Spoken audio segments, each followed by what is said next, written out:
Welcome to the Supper Talk podcast, where we have all those conversations you don't want to have with your family.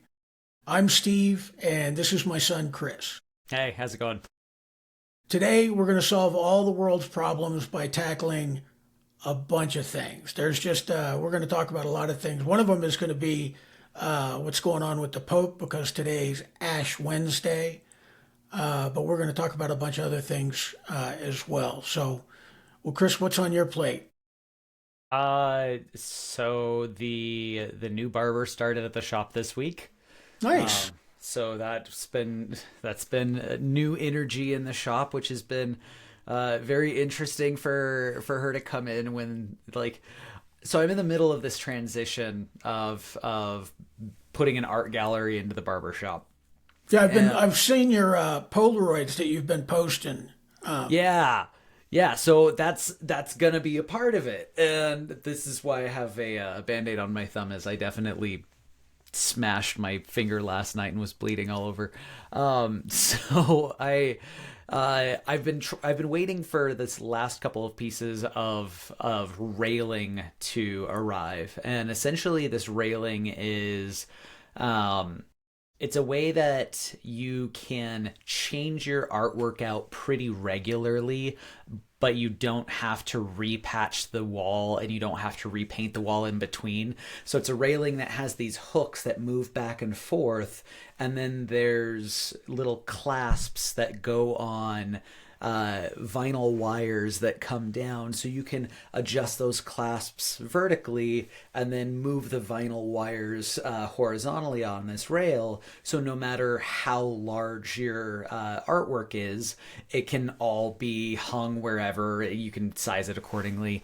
And I've just been waiting a couple of weeks for this last little bit of it to arrive, and because of the timing of everything, it was supposed to be here between the 24th and the 28th. And my whole goal was to have it up before she started.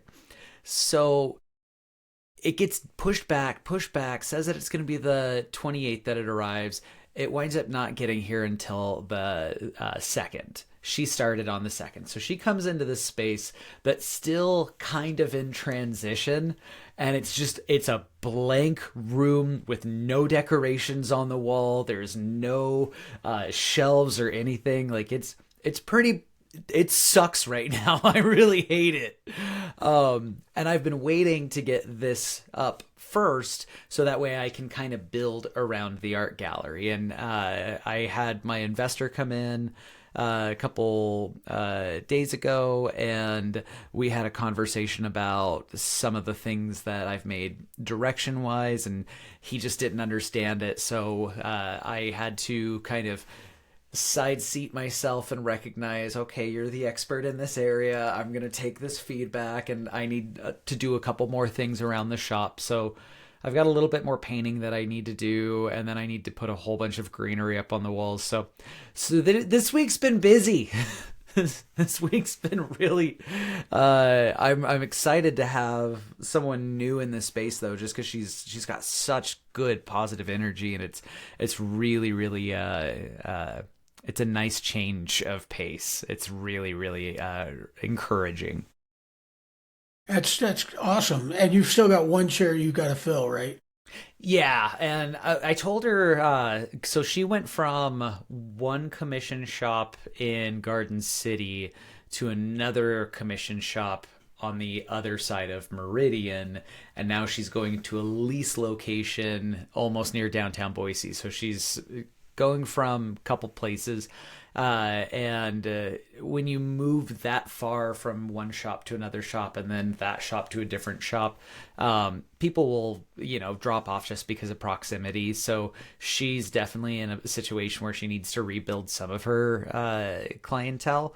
And I told her that I'm going to give her about 90 days where I'm not going to be looking for anyone, because that's going to be the rush of spring break that'll come into her, because she'll be more available, and that'll get her kind of right into the kids going back to school afterwards. It'll get people going right into the summertime. So kind of right when we get into our more busy season for the hair industry, she'll be able to capitalize on that. And then, yeah, then I'll be able to have that fourth chair filled But I was telling Haley this last night. I really, I think it's the responsibility of the business owner to, like, yeah, you need to make money and you need to do the things that are right for your business, but if you're not taking care of your workforce, then you're just being a shitty steward of the responsibility that you have.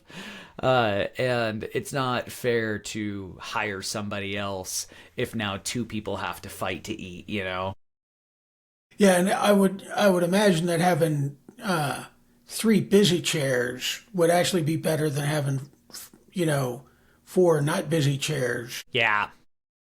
Just Yeah. because then the people who are making appointments and the like are like, oh, I got to make my appointment. You're keeping It creates that. that sense of urgency. Yeah, yeah, Yeah. exactly. Yeah. How was your finals week?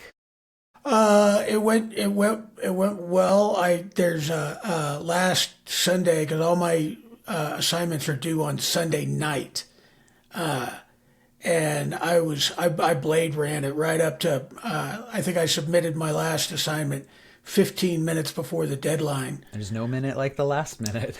Yeah, there's it's just really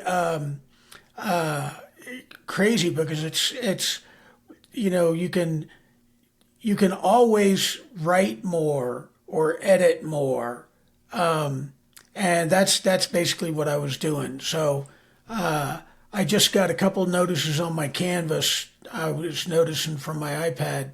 So after we're done with this episode, I'll see what my grades are. And You, I'm you don't want to see it live? there's Let's not do that. I'm pretty sure I'll get a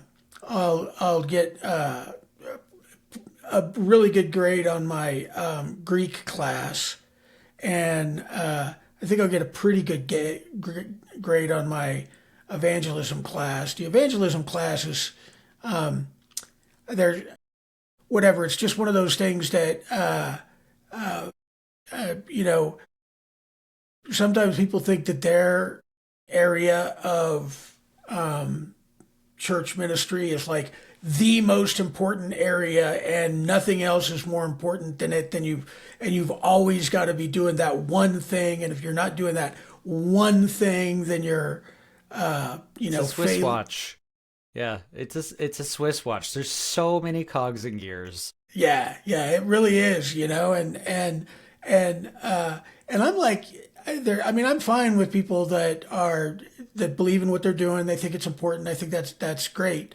But it's one of those things where, like, if you've got something that you want to push, and then you're taking and you're like wedging the Bible into what you're trying to push, rather than trying to just read the Bible for what it says, then it's frustrating for me. Yeah. Yeah, that's we'd had the conversation about why it is that you chose Catholicism is because you get the least amount of that. So I could imagine anytime that you're encountering it in school when it's like, no, I need the text. Give me the text. That's Yeah. last night I was talking to Haley about Trump's speech last night. And she was reading an article that was a synopsis of it, and I was asking her if she wanted to watch the whole speech, and she's like, "No, there's nothing that I need in the whole speech that I can't get in this recap." And I was like, "No, there's a lot of context. Like, there's a whole lot of context." But so this morning, I wound up being on my exercise bike for like an hour and a half, just like, "All right, I'm gonna watch it while I'm already miserable." That's I was at my catechism class, so I didn't watch it live. It was over by the time I got back, and the only thing that I've specifically gone back to watch was Al Green getting thrown out on his ear Yeah, for for causing a ruckus. Which, I'll be honest, so I've seen. In fact, last year there was a one of the fathers of a soldier that was killed at Abbey Gate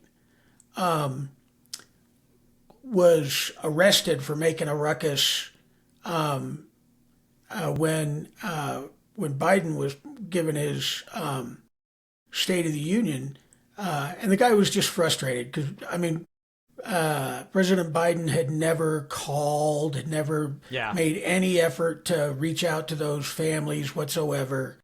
So, so the guy was frustrated, and he said he was frustrated. So they arrested him. They drug him out and they arrested him. And but this is the first time ever that I know of in my lifetime where an actual member of Congress was escorted out by the sergeant at arms. Yeah. It's a lot of firsts are happening in this administration, huh? There are.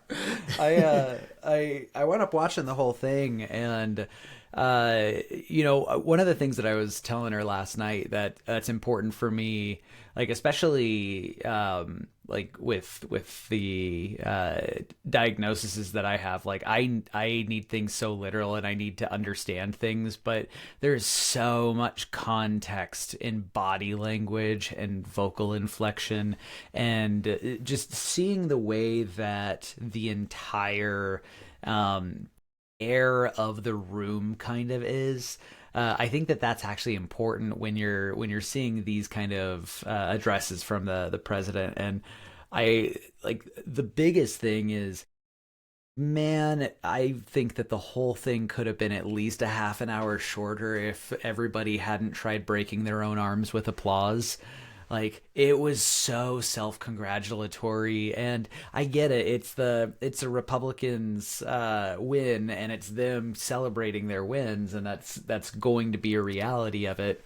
But it was so excessive throughout the entire thing, and maybe that's just because of the contrast of how lackluster Biden was, and how much he couldn't get that applause, and how much Trump didn't necessarily get that kind of response during his first administration. So this is the first opportunity for Republicans to be like, yes, we're back. This is it.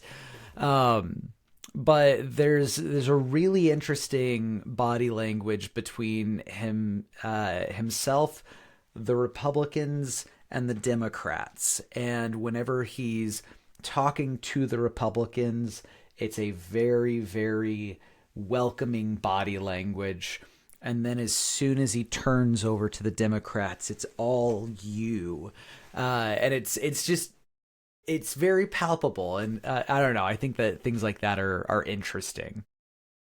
Yeah, there's one of the things that's interesting about President Trump is so like when you're having a conversation with somebody, there's several different, but two main types of conversation. So you have an informational conversation where you're just trying to exchange, data from one person to another.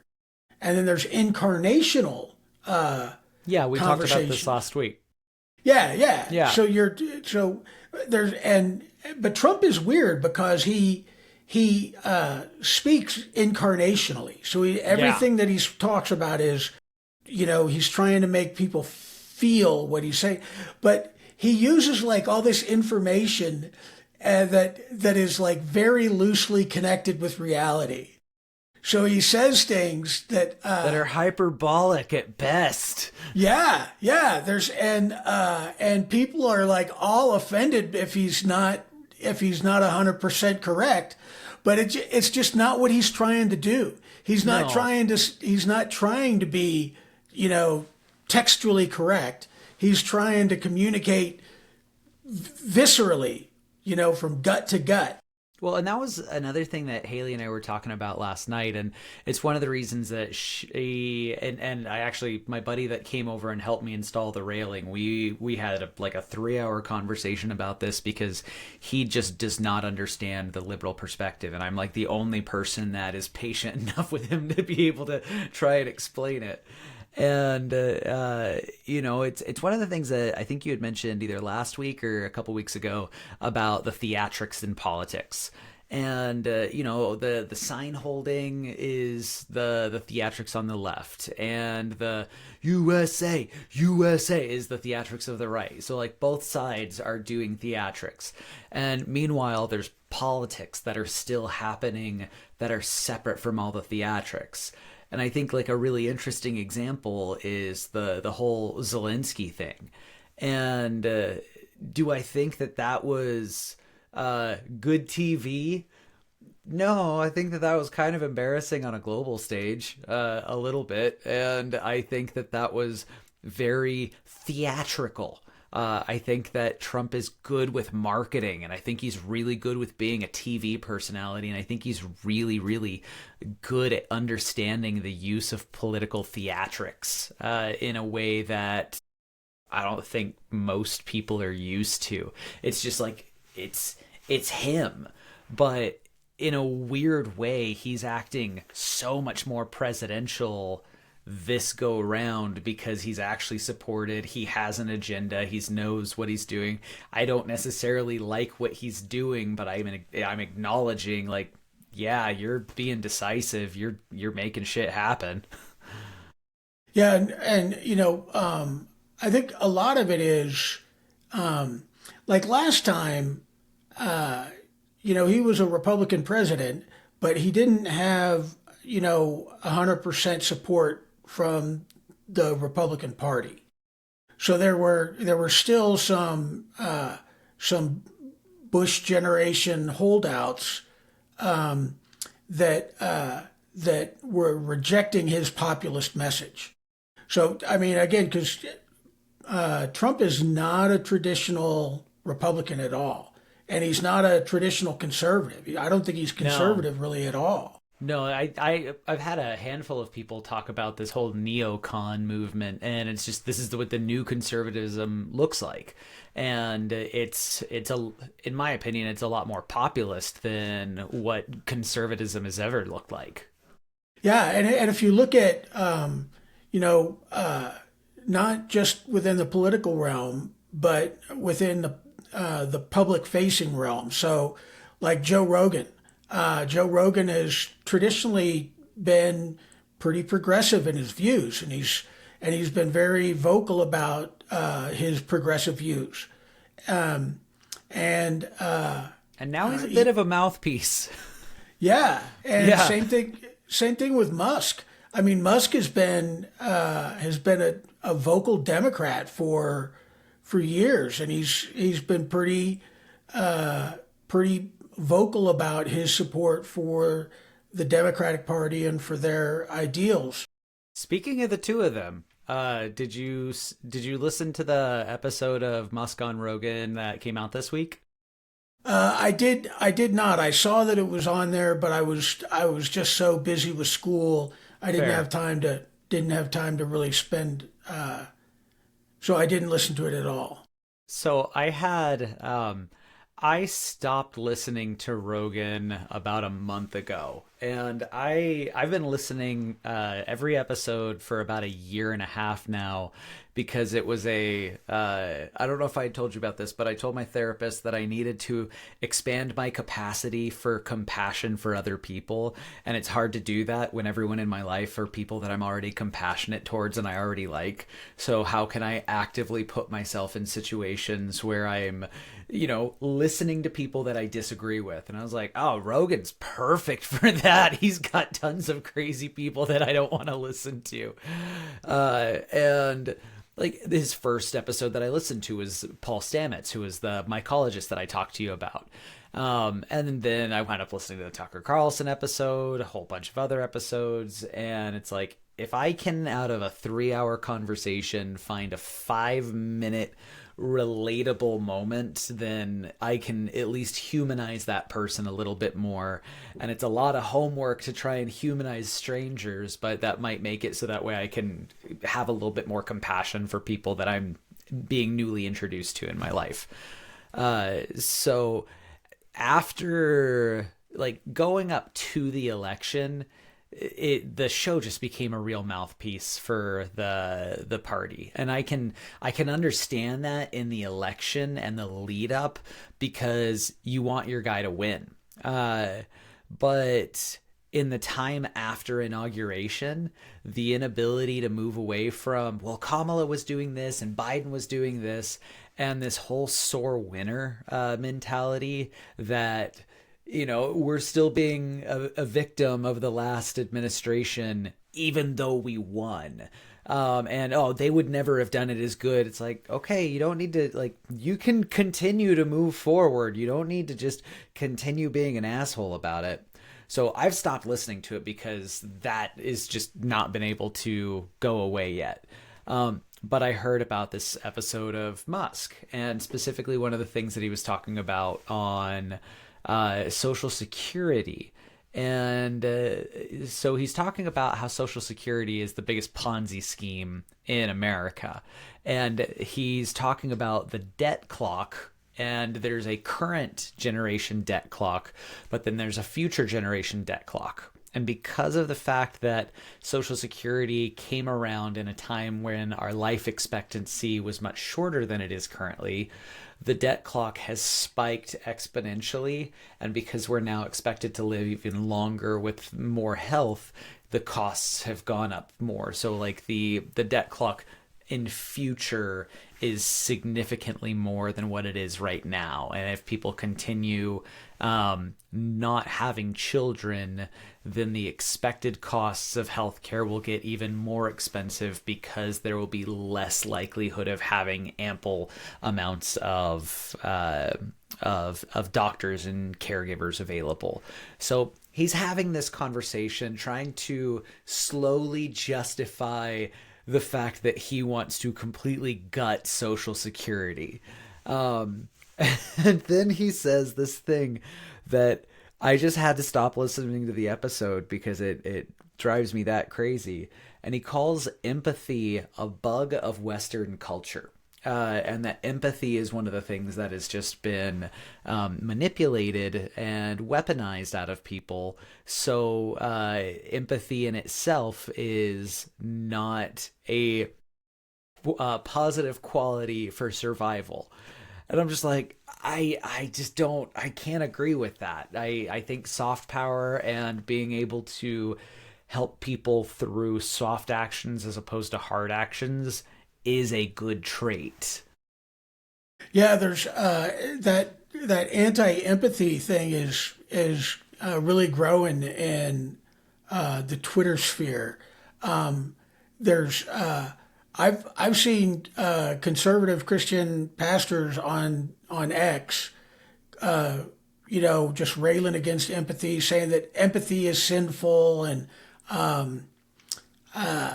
yeah. So there's a real movement in one segment of society to be like, oh no, you don't need to try and be empathetic. You need to just, whoever you are, you need to fully advocate for who you are and let them advocate for themselves or not. However, they're gonna deal with it. And one of the things that I think is, I think Rogan and Musk are kind of like symptomatic of this, but so is are the political representatives in the Republican Party. Is they recognize that that Trump not only has a big ego, which, I mean, okay, so Trump has a big ego. Biden had a huge ego. Obama had a huge ego. I mean, Yeah, you you don't don't, get to that position without having like some kind of hubris. yeah, but President Trump is unique in that he he he likes hyperbole that's directed towards him. So he likes it there when you're not like just like, oh, I agree with you, Mr. President. You're like, hey, and you'll see a lot of the members of his cabinet will be like this when they're talking about the war in Ukraine. He's the only guy who could do this, which is true. I mean, of all the leaders that are in the world today, I don't think anybody but Trump could move the I will Russian. absolutely acknowledge this because I think that Kamala would have kept up with the don't talk to Russia approach. I think that, and you know, like hindsight's always 2020, and this is the whole thing about the political theatrics that I was talking about earlier. Is it's a lot easier to not get caught up emotionally in all of the news that's coming at you at once when you realize that the reality is on the other side. And the fact that Putin needed to be talked to is a true statement, and whether or not people want to acknowledge that, it's a true statement. And another true statement is Putin is the kind of person, much like Trump, who needs to be flattered, and Trump needed, in order to flatter Putin, to turn his back on Ukraine and say, I'm going to listen to this guy first. Nobody has listened to this guy. I'm going to listen to this guy first. And then everyone says, well, Europe needs to be brought to the table. Europe needs to be brought to the table. Europe needs to be included in all these negotiations. And what did he do as soon as he was done talking to Putin? Is he had the conversation that they're just complaining about not being included in. It's just a matter of, okay, in what order am I going to do this to get the most out of it? And I still think that what he did in the Oval Office is shitty. That's not a way that you should like humiliate and undress our allies. I don't believe in that. I'm not a fan of the big stick. I understand the big stick. I'm not a fan of the big stick. And I get that he wanted to be flattered. And to that extent, Zelensky is now coming to the table wanting to have actual peace talks. And the thing that everyone was scared wouldn't happen is probably going to happen. It's very likely that Trump will get a peace arrangement with Ukraine because he talked to Russia.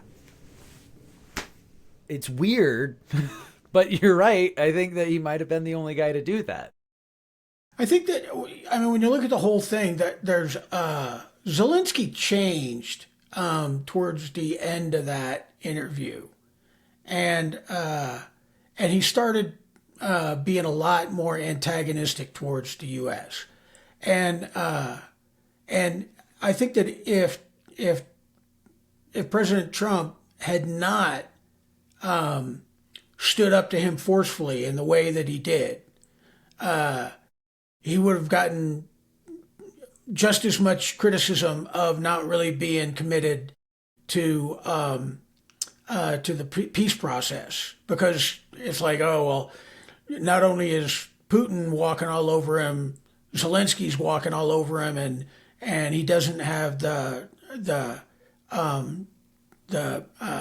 diplomatic chops to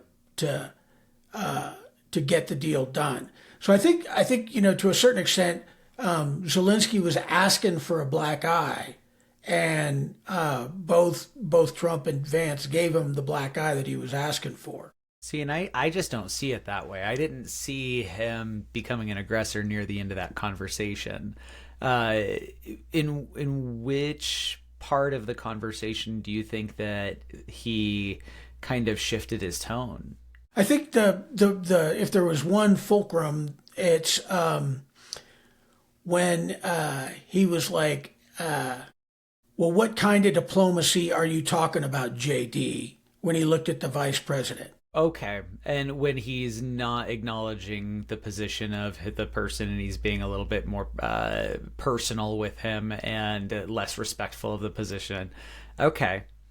And I think he was moving in that direction, but I think that was the Popeye open the can of spinach. I've had all I can stand. I can't stand no more moment, where they were like, I'm not going to let this guy walk all over me like this. And interestingly, I think the guy who probably won the most in that entire exchange was Vance, because I think he's recognizing that what the Republican Party has become, and and he is putting himself into the future shoes of Donald Trump, I think. So let's talk about something happier. So Haley, go ahead. Oh, go ahead. uh, Haley had bought something and gave me an idea that I think would be an interesting thing to add to the show. And she said, all we talk about is politics and things that are really depressing. So we need to add something happy into the mix.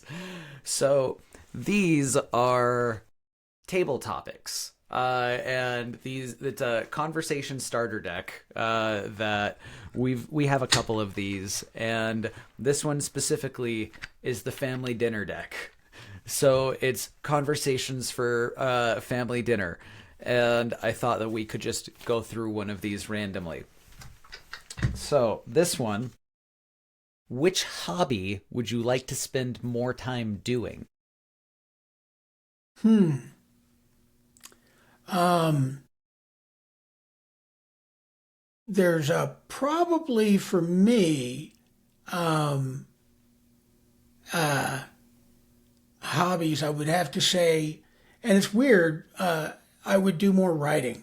I know Yeah. that that sounds weird, but I would do more writing that's not specific to a school assignment, because that's all my writing now is, pretty much I'm trying to get a grade, and I'm looking at this at the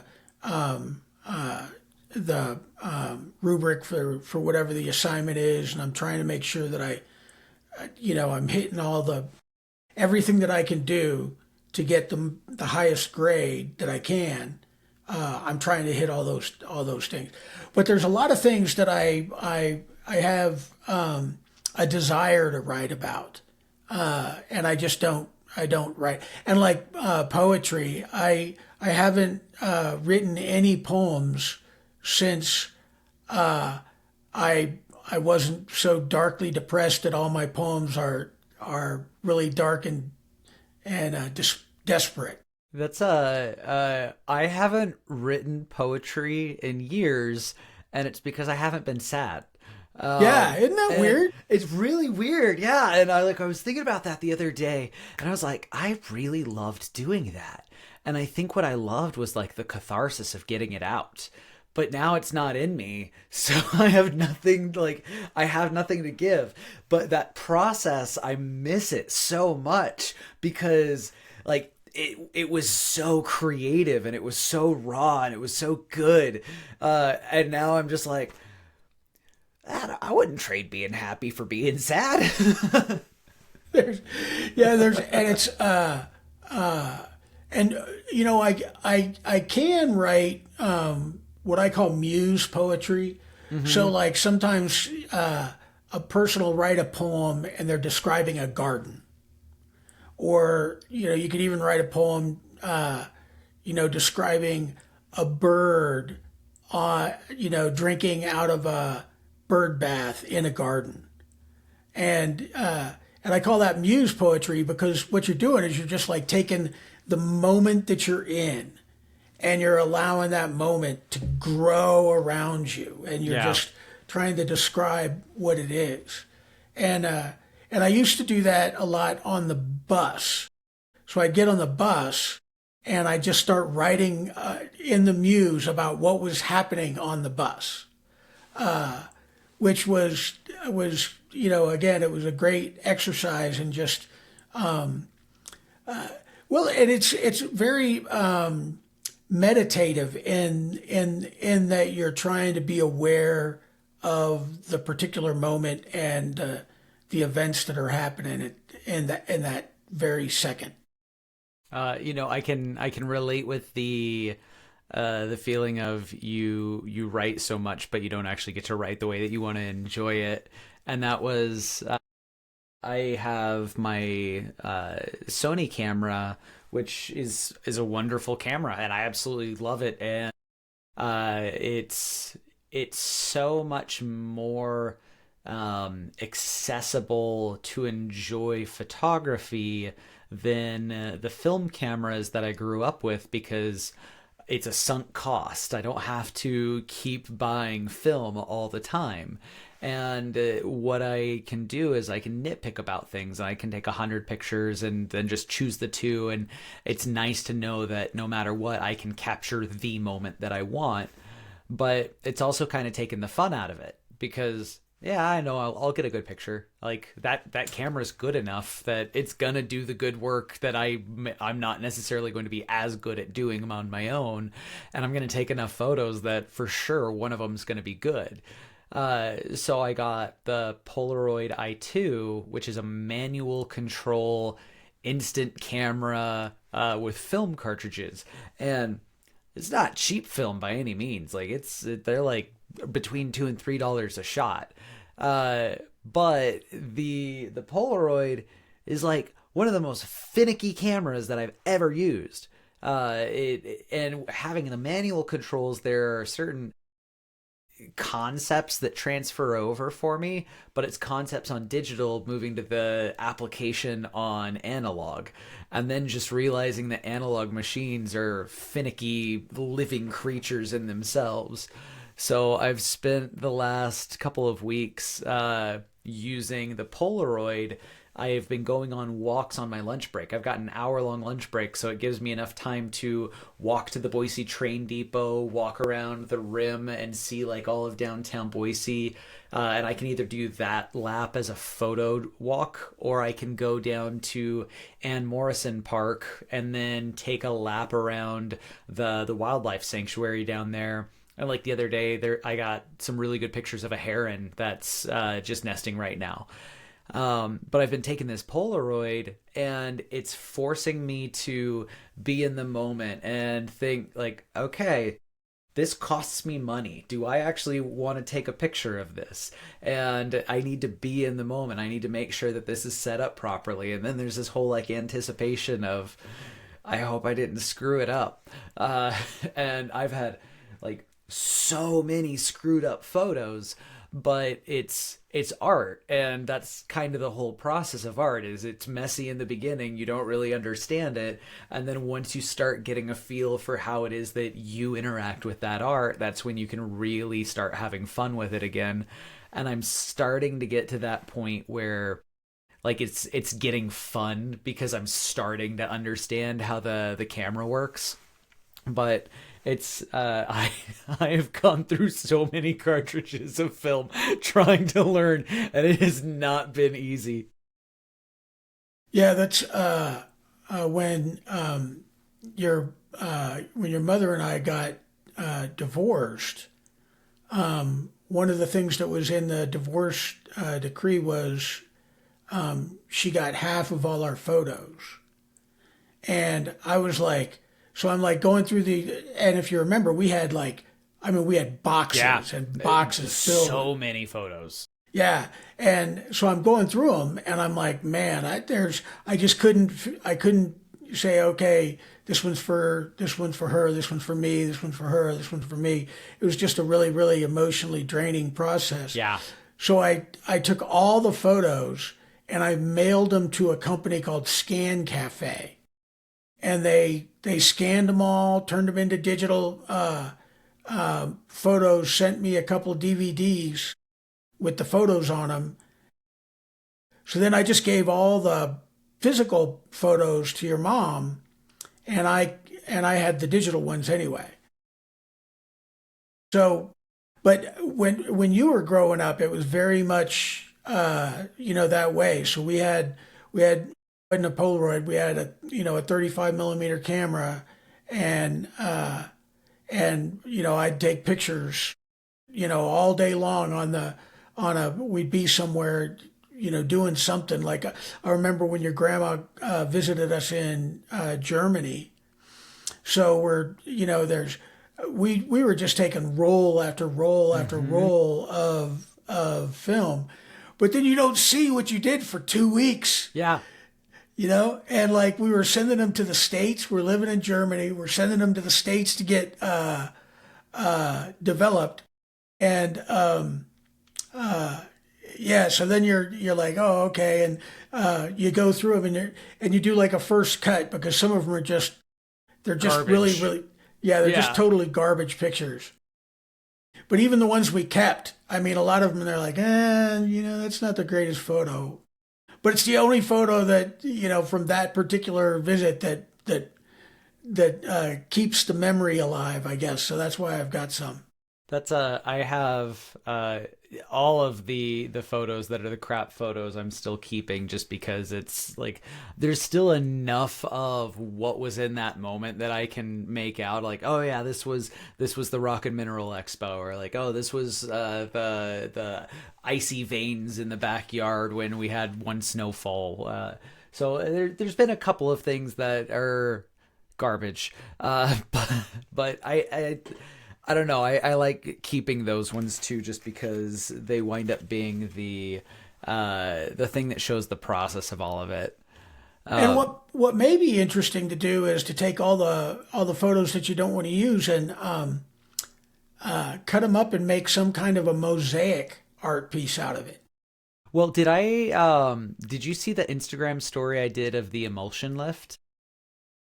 Mm-mm. So this is really cool. There's this thing that you can do with Polaroids that I didn't know, and I'm starting to learn about all the little different things. And there's this process called emulsion lift, and basically what you do is you cut all the edges of the Polaroid off, and you peel the front and the back off of one another, and where the film like the picture is actually developing is this emulsion that's in between the front plastic clear screen and the back plastic the emulsion is on.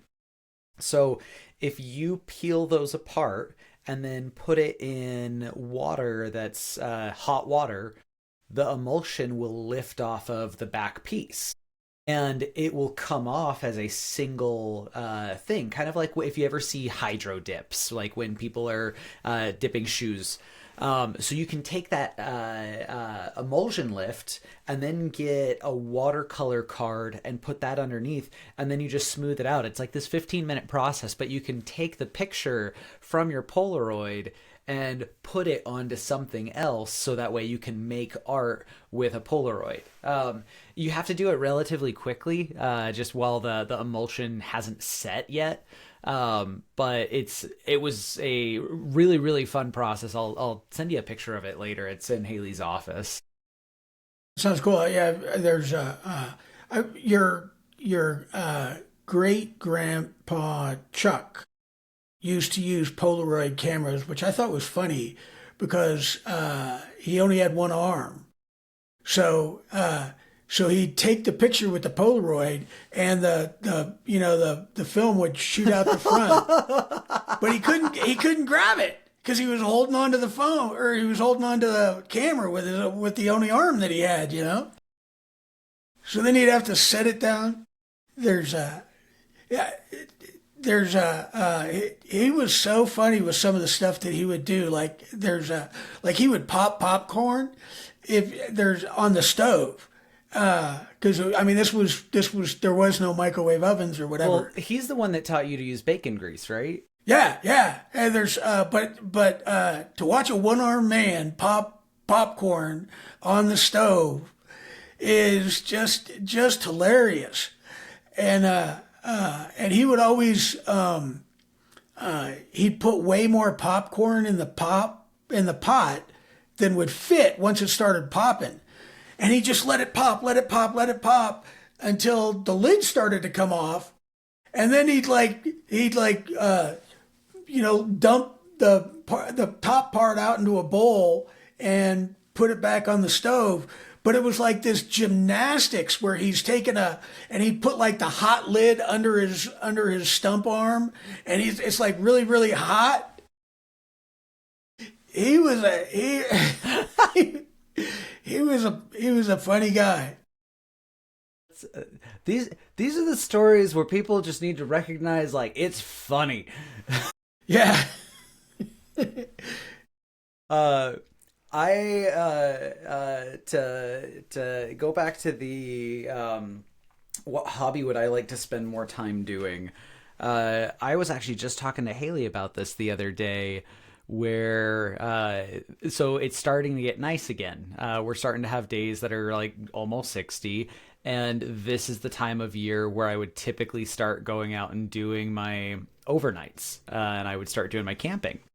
And you knew this, like I've had my Forester set up as a big overlanding rig that had like a ladder on the back and the rooftop tent up top. And I had all sorts of gear in there, so that way I had full recovery. Like was a pretty good build. But what was happening was I lived a 5 minute walk from the barber shop, and that thing was a beast that I killed the fuel efficiency in. And I was walking to work every single day. And then on Tuesdays, I would go out and drive my monster of a vehicle out into the wilderness, stay overnight, and then come back Wednesday night back into the city, and I would have my weekly refresh, and it was great. But I brought my Forester down to like 13 miles to the gallon. Because, I've got like 70 pounds of undercarriage protection with like solid sheets of metal. I've got these big bulking wheels that are not as fuel efficient as the previous ones.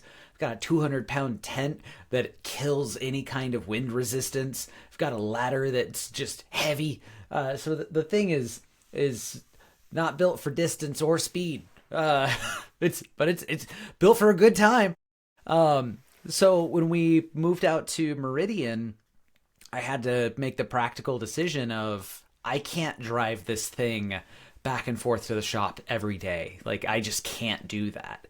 And if I'm not going to have it, then what am I going to do with it? Am I going to keep everything, or am I not going to keep everything? Am I going to try and store it? This thing's kind of a pain in the ass to take off and put on, and you need to have multiple people to do that. So I just wound up selling the rooftop tent, and then I sold all of the attachments that were part of the overlanding rig for the car. So now I just have a lift, good tires, and undercarriage. So I can get out to those places, but I don't have the overlanding camping setup.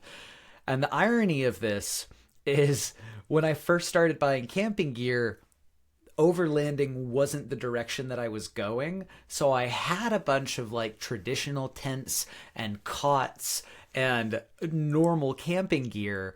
But as soon as I got all the overlanding stuff, I was like, why do I have all this extra things that I don't need? I have a bed on top of my car. So I got rid of all of the redundant items to then later sell all of the overlanding items, and now I have zero camping. So I've been camping weekly for the last 3 years, and I don't get to do that this year, and I'm really bummed about it. I was talking about what kind of hobby do I want to do, and I still have the ability to go out to these spaces. And last year we bought our second stand-up paddleboard, so now Haley and I both have our own paddle boards instead of having to either she does one and I'm in an inflatable kayak that I don't actually have a lot of fun in. But now we both have paddle boards, so I think that we're gonna still be able to drive out this summer, and we'll spend a lot of time out on the reservoir. And I'm getting really excited that the weather is getting to a point where that's gonna be happening soon. Yeah, I had a paddleboard for a while. Yeah, I used to make some GoPro videos of you paddling. Yeah, and it's when I was super heavy, and that was a great exercise that I could do. And I go on that pond that's right next to the wave that's on the Boise River in Garden City. I can't remember the name of the pond. Quinn's Pond. That's it. Yeah, so Yeah. I'd go over there. That's the one place that I don't go because there's a lot of families that can't control their children from pooping in that pond. So there's E. coli outbreaks all the time. Yeah, and at the time that I was there, It was before. I mean, so the wave had just been constructed, Yeah. but all that You stuff. missed the entire influx of people. Like, you got out right before it happened. Yeah, yeah. There's and I've looked at that area because they just, the whole northern side of the river. Well, and now the southern side in Garden City is just, yeah. There's just all kinds of housing there. Yeah, that's the area that Brad goes and does the surfing on the river because they've got that little spot set up so that way you can actually have wave surfing. And there's a bunch of guys who'll buy wetsuits and they do it in the winter time. And it's so funny for me because it's like you're doing this in like damn near 30-degree water. Yeah, when I was in Germany, um, I was scuba diving with a friend of mine, um, and he was a scuba instructor, and I was a rescue diver. So I'd go and I'd be in the water just as like an extra person in case something happened, which made it a lot easier for him to run the classes because he didn't have to worry about the group. He could pay attention to the person that he was instructing at that time.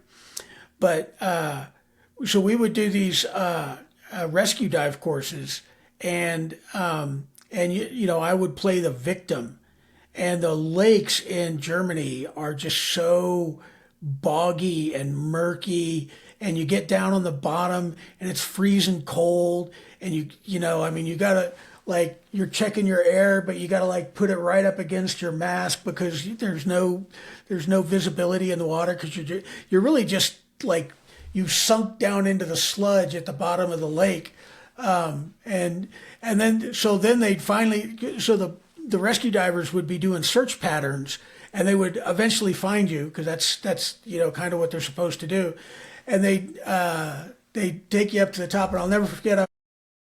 There's this guy's kicking me to the shore, and he's simulating rescue breathing while he's swimming me to the shore. So he's blowing on my cheek. And you know how, like, when you're in the water, you got all this snot, and there's like these huge snot bubbles going up on my cheek while this guy's, and it was really disgusting and uncomfortable. And I'm like, man, it totally like ruined scuba diving for me.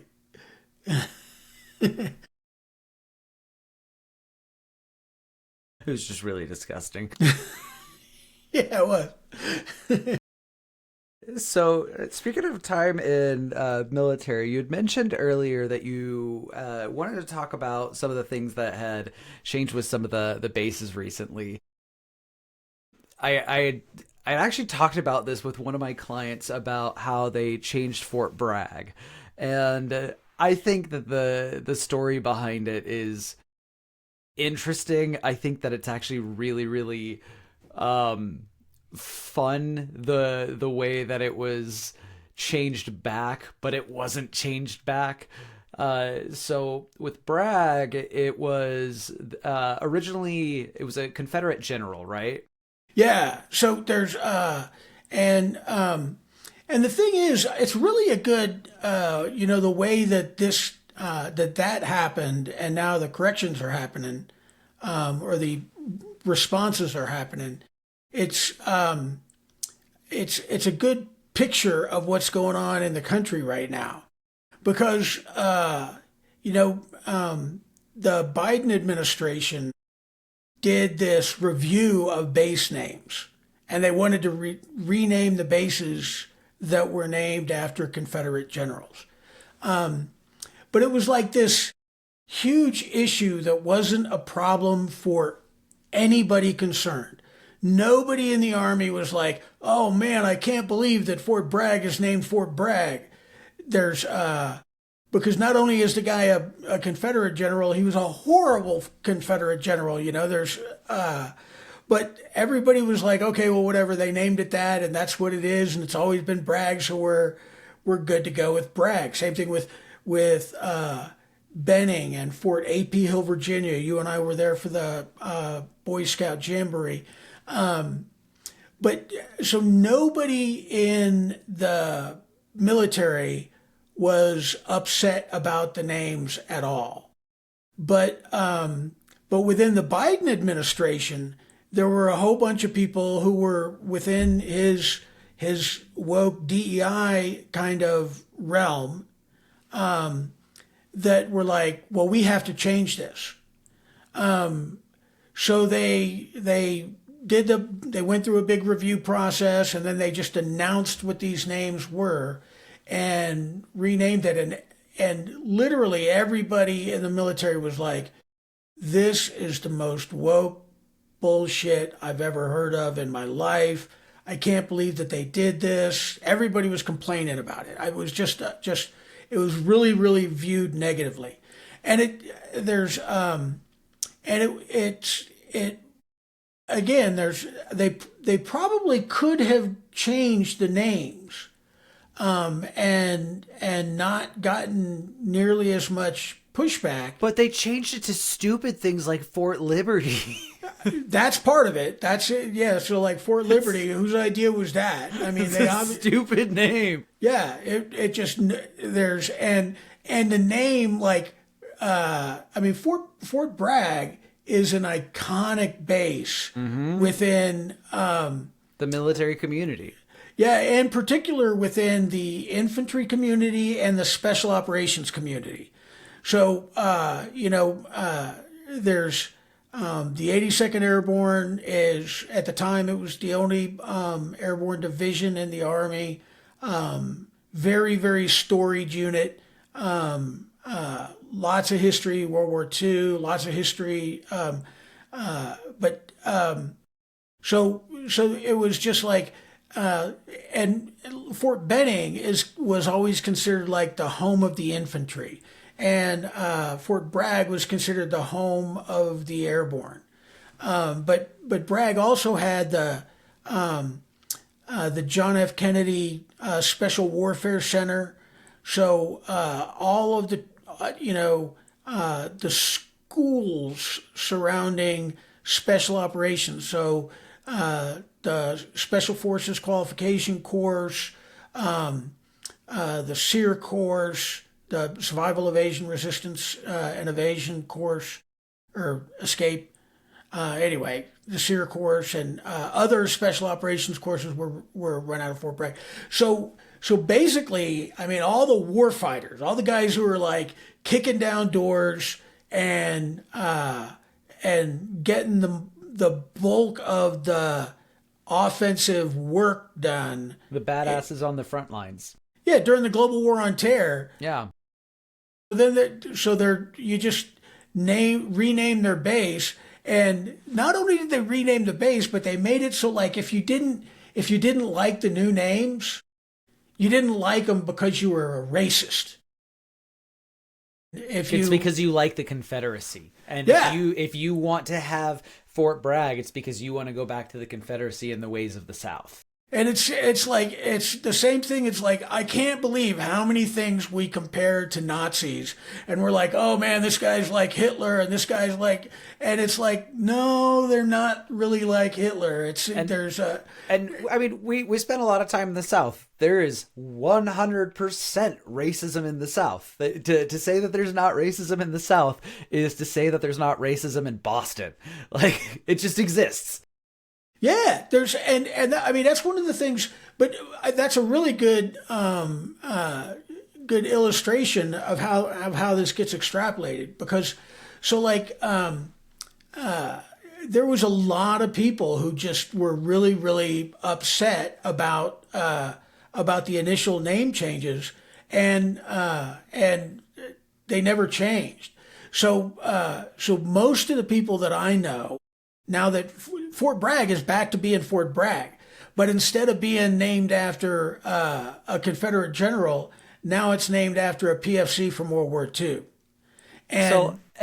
So we kind of touched base on this a couple weeks ago, right after it had happened, and I think that this story is amazing because it literally is a nothing nobody mechanic And his buddy got shot at enemy lines in the Battle of the Bulge, and he went crossed enemy lines to capture an ambulance and bring it back to his buddy, bring his buddy through enemy gunfire and save his buddy. So it's the story of a nothing nobody who did the most heroic action for his brother in arms.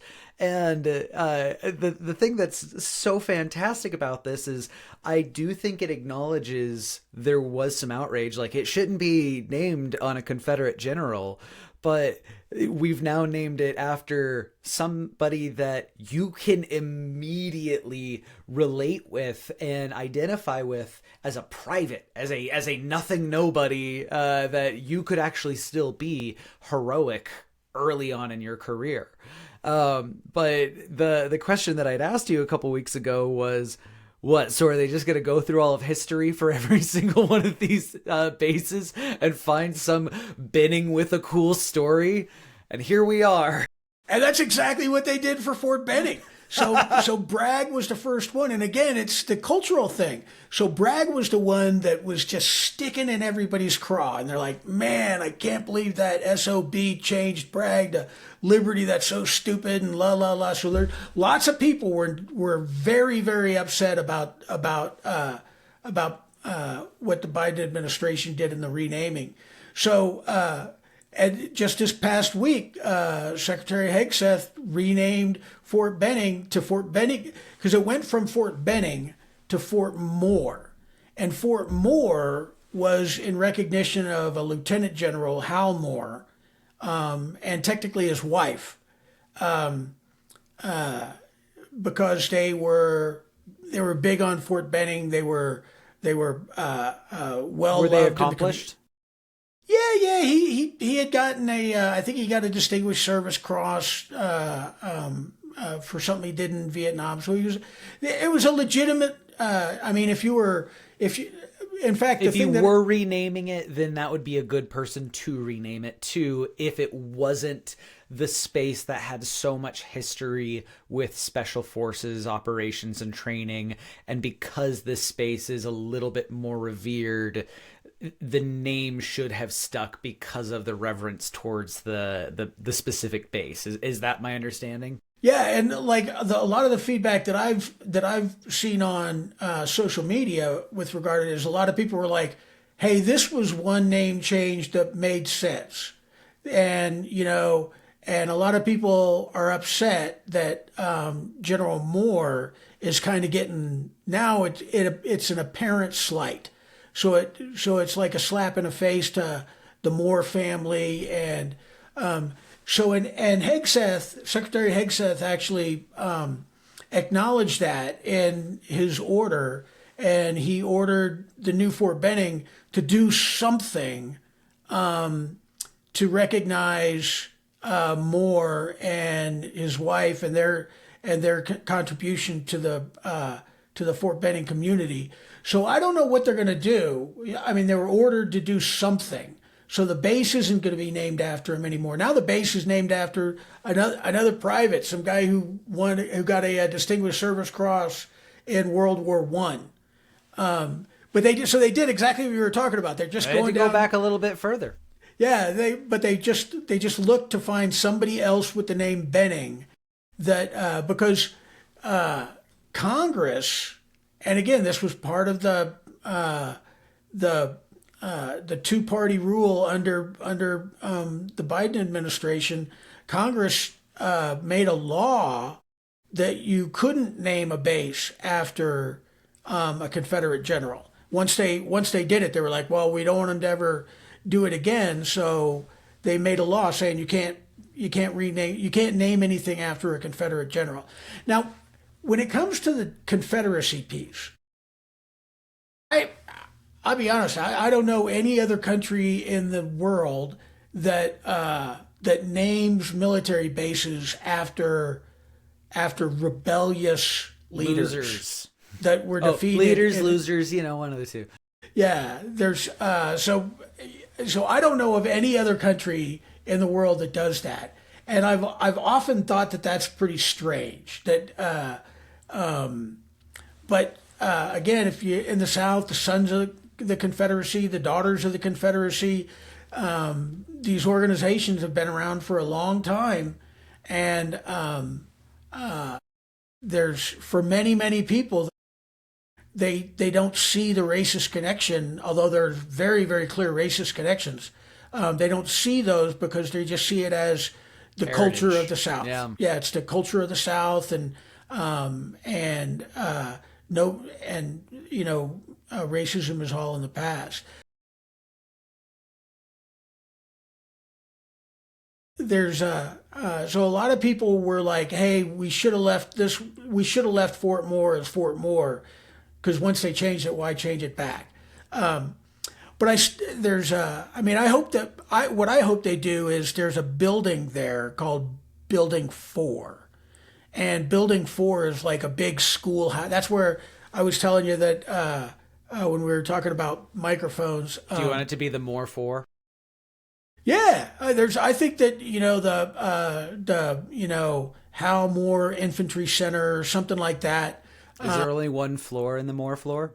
No, it's a pretty big building, at least So for. there's multiple floors in the more Yeah, floor. you could be on the fourth floor of the Moore floor. But you could be on the fourth floor of the more floor. Floor. This idea you have, it is not very poor. And there's some really great ranges on Fort Benning that could be named after him. So I think there's lots of things, and like there's a statue in front of Building 4 that's called Iron Mike, and it's a big follow me statue. Very iconic in the infantry community. So I think that they could make if they could make a statue, some kind of an honorary, figurative commemoration that could culturally become as important as Iron Mike, because everybody know if you're in the infantry, you know who Iron Mike is. So I hope they do something. But I'm assuming that they're just figuring out ways to rename all these bases and stay in technical compliance with the law. And they may even repeal the law. That would not surprise me Oh, as well. I don't doubt that will happen whatsoever with the I think that there's going to be a lot of things that will get repealed and the next couple of months progress. Which finish that thought, but that's a really good segue into a conspiracy theory I have for you. There's I was just going to point out that it's very much like there's the Southern Baptist Convention's history with race and racism, because the Southern Baptists, I mean, they were literally formed like 12 years, no, 16 years before the Civil War. And it's because the Baptists in the North were like, hey, if you're going to be a pastor or a missionary, you can't own slaves. So the South was like, the fuck you say? So they So we'll be the separated. Southern Baptists, so that way we can have slaves. That's exactly right. So they and X. yeah, and like they're so the Southern Baptists was a denomination that was formed in order to protect the rights of, at the time, the rights of white people to own slaves, and during the Civil War, they changed all the references in their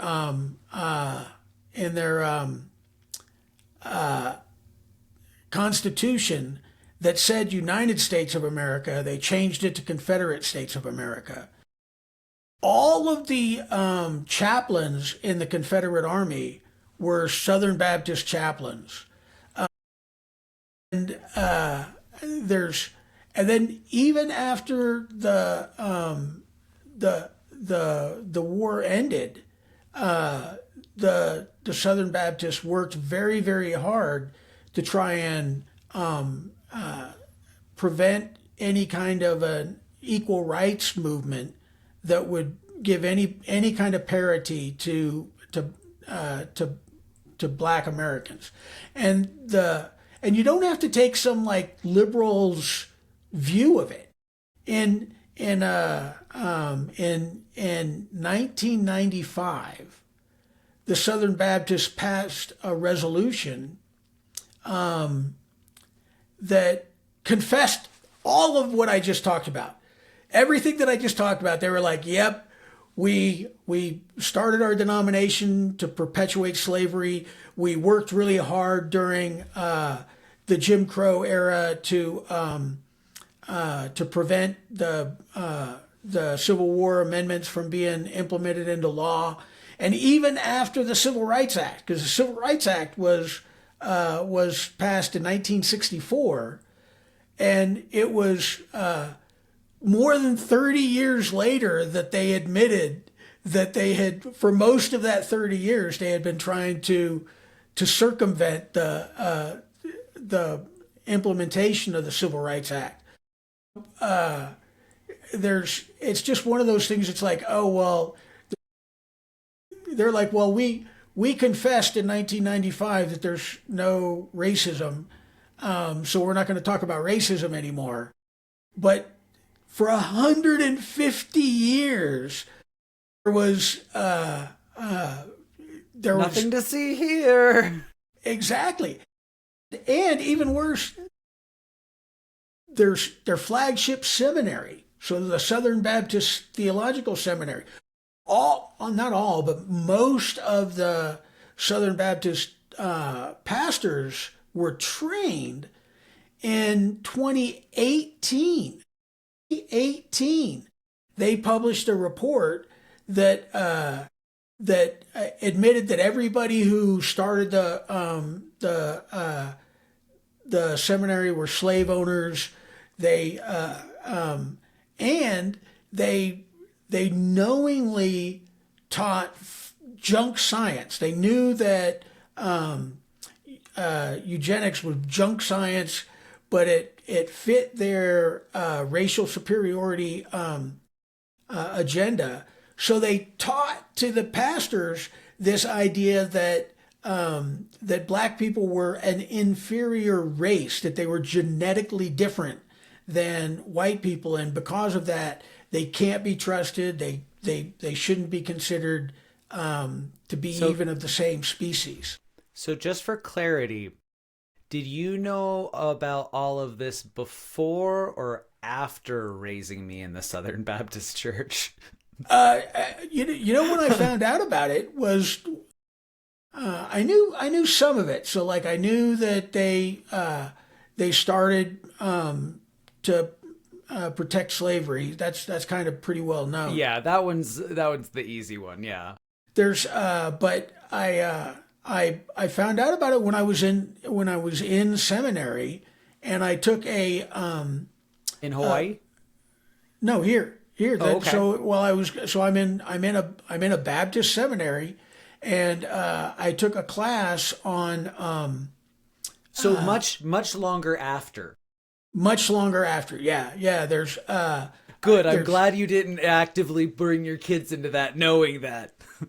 I took a class in African American history, and it was during that class I started finding out some of this stuff. So I had to do a research project in that class, and that ended up being my research project. Was the things that I was just talking about. Okay. Yeah, that's it's interesting, talking earlier about like racism in the South, and it's a reality of it.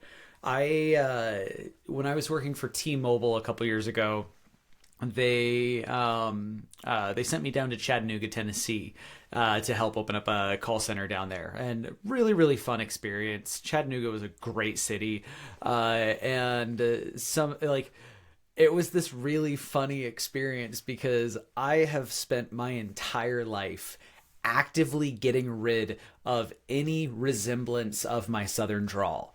I hate my southern drawl, and it comes out so easily. Like in years of working customer service, I've talked to people like who just happened to live in Gainesville, Georgia, which was a stone's throw from Dahlonega, Georgia, where we lived. And halfway through the conversation, it's like, well, I guess that I could be doing this for you, and it comes out so naturally. And I went back to Chattanooga to help open up a site, and I was down there for 2 weeks, and I came back and could not get rid of my southern drawl for close to 2 months. Like it was just back in me. And one of the agents when I was down there, they caught it and they're like, "Now are you making fun of me?" I was like, "No, I'm not making fun of you, not whatsoever. I grew up in Georgia, and it's happening right now, and I don't really want that to be the case. I like my Idaho non specifics." And they're asking me, well, if you grew up here, why wouldn't you ever come back? And I was like, there's parts of the South that I just can't come to terms with. I just cannot go back there. And being back here, you feel it. It's not necessarily present everywhere, and it certainly is not everyone, but it is one of those things that you're like, huh, there's a lot of not commingling happening. Yeah, and it's interesting. So like even in the North during the Civil War, the war was not about racial equality. The war was about slavery. So even President Lincoln, he didn't think that there was going to be like a Huge acceptance of the population and the cultures. what he actually thought was that freed slaves would want to go back to Africa, and he was working to fund that as part of the post-war transition to peace. He was going to provide travel expenses and some cash to get started, so that freed slaves could go back to Africa, and because that's what he thought they would do. He's like, because again, that the notion that the white race and the black race were equal was not the issue of the Civil War. People in the North didn't think It was so. the economics of the slavery. Yeah, so like there's here in town I walk. There's some really really beautiful historic churches. So I walk around. I love the architecture, and one of the buildings is now it's called Pine Street Church, but it was built right around the turn of the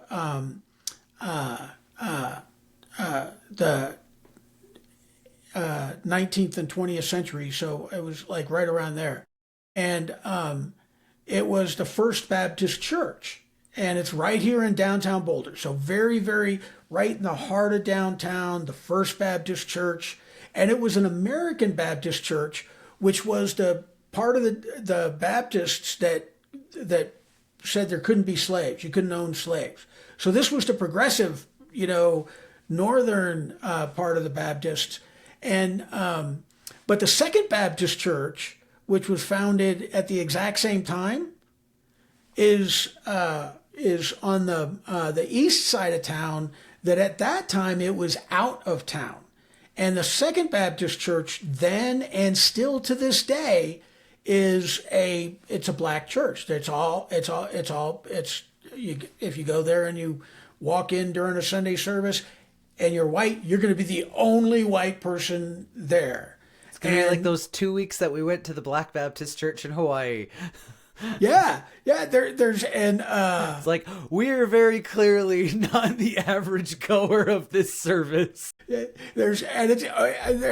if you remember, that was really kind of the purpose behind the Yeah, and And to your credit, you were wanting to expose us to other types of culture and other ways of being able to go to church, and it wasn't necessarily uh, uh, like we started with Southern Baptist, but then we just moved around to a bunch of Protestant, Episcopalian, non-denominational, and you just let us kind of experience a lot of different aspects of it. And I think that that was one of the interesting things about having an on-base chaplain is you just go to the same building, you just go at a different time of the day, and it's a Yeah. completely different experience. Yeah, totally. So, like, there's the Catholic Church is the Protestant Church, which is also the Jewish temple. And oh, by the way, they have Which in like this collective notion is the most beautiful aspect of it, is like this is the holy house. You are all welcome into the house to worship how you need to worship,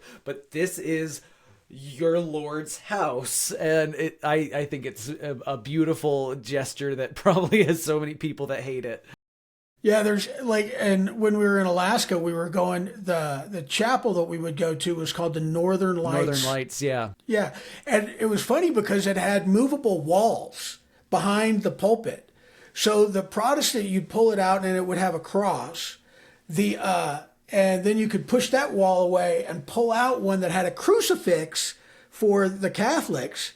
And then you could pull it out of the way and bring another one, and it had a Star of David for the Jewish service. I remember, so I think I was like 8 when we were in Alaska, and that was one of the first times that I started getting involved in like the administrative side of the church, because I used to count the tithe offerings at Northern Lights. And I remember those pullouts because I would play with them all the time, and I never knew that that's what it was actually for. That's funny. Yeah, it was so that they so when you walked in, if you were walking in there for a Catholic church or service, it looked like a Catholic church because the Catholic wall would come out. So, speaking of Catholicism, we're on the topic. It's Ash Wednesday, and we kind of went on this on the last episode a little bit, but there's a lot obviously to talk about with this one. So the Pope has been in failing health, and there is a good amount of conversation of the impending selection of the next papacy. And, you know, there's some conversation of will he be the second pope to step down because he recognizes his health, and did Benedict set a good precedence with stepping down and having it not being a lifelong calling? Or are we just going to wait to see this pope pass and have a normal progression as normal? So you had mentioned that there are different sects within the Catholic Church, that some of them view him as like the woke pope. He has enemies within the church, and I've actually seen him as a very like from the perspective of someone who obviously doesn't pay a whole lot of attention to the Catholic Church, and also not necessarily worrying about an entire ancient organization on another side of the world. Anytime that I see anything with Pope Francis, he seems like an awesome guy. And recognizing what it is that the church isn't going to move on, and if the church recognizes certain things as sin, it's not going to be like, well, you know, God's wrong because culture changed their mind. And the way that he has navigated a message of love the sinner while still hating the sin, and accept the sinner for who they are, I think has done a lot of real positives with having Catholics be able to accept people outside of their own faith structure. What I think is the most interesting, though, is as the world is moving towards populism and isolationism, and as Europe is largely going to be moving into this new era where they need to be defending themselves, and just the world is in kind of this weird reset. It seems like a really, really unique opportunity or time just in general for whatever the next pope is going to be to have some kind of impact on that. And depending on if it's one of the vocal opponents of the current pope, that could lean in towards the direction that the nations are moving. So I kind of want to get your insight on somebody who is an active part of the church and probably pays a little bit more attention to it than I do. So there's a kind of an old Catholic wives' tale that says that the fat pope follows the skinny pope. And what they mean by that is that historically it just seems to work out that if you have one pope that's really conservative, then you'll have the pope that follows him will be really liberal. Same pendulum that swings with politics. Yeah, very much. That's kind of the wives' tale, and you see that in you were talking about Pope Benedict. For years Pope Benedict was, before he became Pope, he was Cardinal Ratzinger, and Cardinal Ratzinger is, I mean, my goodness, he is probably one of the most widely respected and influential theologians in modern Catholic history. I mean, he wrote most of the current Catholic catechism. And people who are Catholic theologians, people who really pay attention to the details of Catholic faith and tradition, you almost universally revere Ratzinger. I mean, the name Ratzinger is a very venerated name. Maybe venerated is a little strong word, but Now, very. define for me, just because I don't understand, what is catechism? Okay, so catechism is there is a document called the Catechism of the Catholic Church, and that document, it's a book, it's right behind me. The is basically the statement of the traditional beliefs of the Catholic Church. Is it kind of a supplement in the way that the Mormons have the Doctrines and Covenants? It's a bit of a supplement, but it's not like the Mormons. Okay. The Mormons believe that the Book of Mormon is inspired just the same way as the Bible is. So within the Catholic Church, there's really three documents, maybe four, but three predominant ones that define the Catholic faith. And the first document is the Bible, right? So the Holy Scriptures is what there's. So the Bible is the foundation, is a foundational document of the church. Does the Catholic Church specify like New American Standard, New Living Standard, or is it King James? No. There's kind of a list of approved Preferred, translations. yeah. Yeah. So like, and the Bible that the church I go to uses is the New Revised Standard Version, but it's the New Revised Standard Version Catholic Second Edition. So it's been changed a little bit. And this is an aside, but the New Revised Standard Version in itself is an update of the King James Bible, Okay. which really isn't that odd. The only challenge that the King James has is it was written so long ago. It was translated into an English that nobody speaks anymore. Right. It was more Shakespearean, and it's not an everyday vernacular. Yeah, yeah. So, but it was a really, really great translation. So, of the kind that it is. So it's what's called a formal literal translation. So they tried to take whatever was the word in the Greek for the New Testament. They tried to find a corresponding word in English that matched word for word what it what what it was. So the translations, the intent of the translators on the translation committee was to make an English Bible that word for word, as close as they could, matched what was in the Greek and the Hebrew.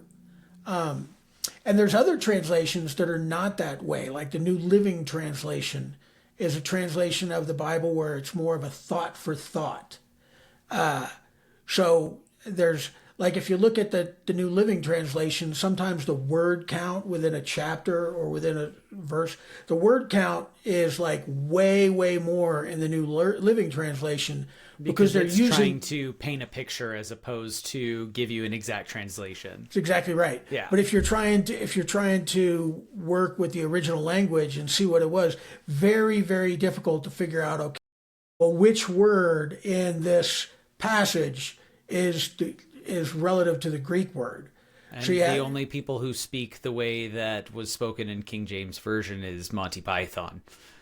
Oh, and that's the okay. So now that since we're talking about the Pope, I thought we were yeah, talking about Monty Python.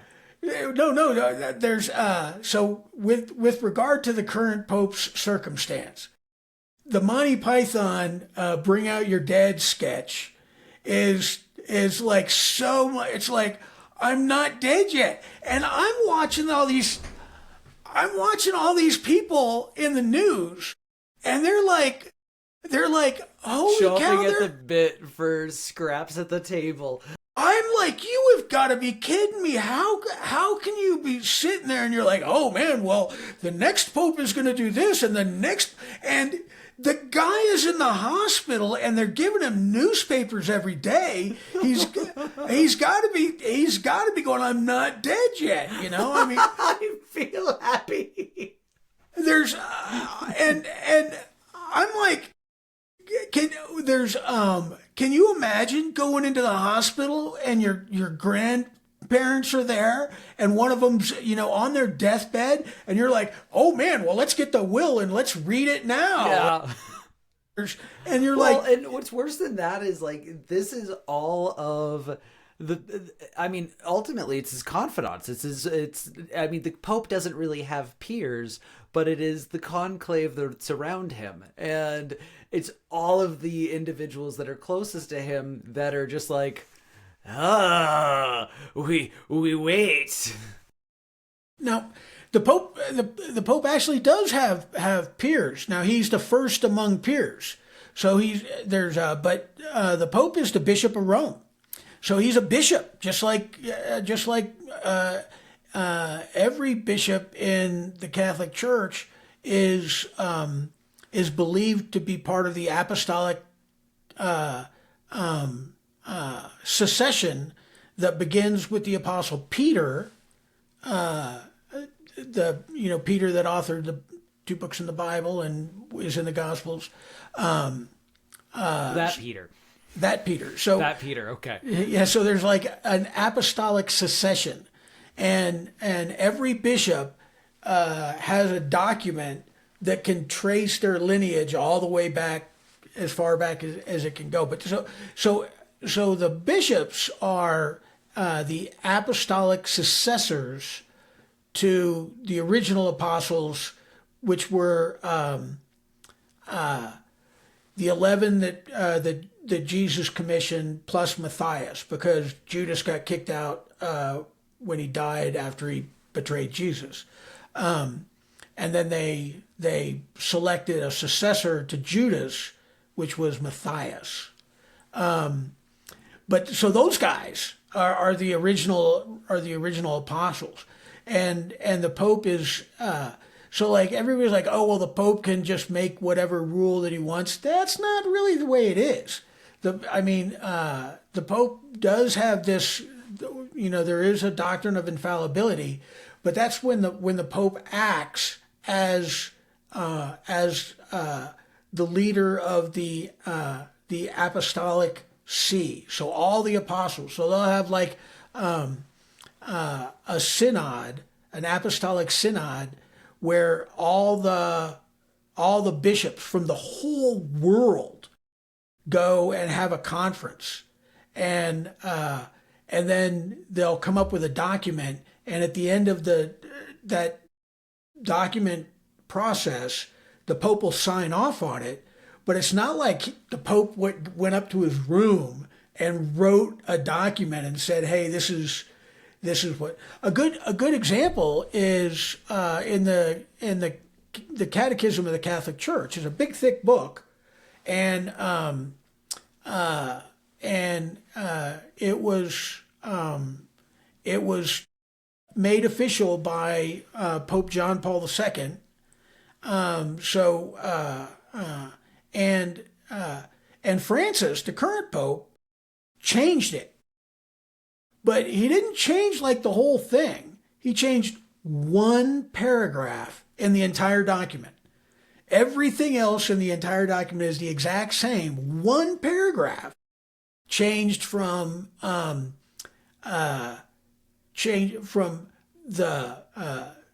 basically the death penalty is acceptable in only the rarest of circumstances. So in almost every circumstance, there's no justification for the death penalty.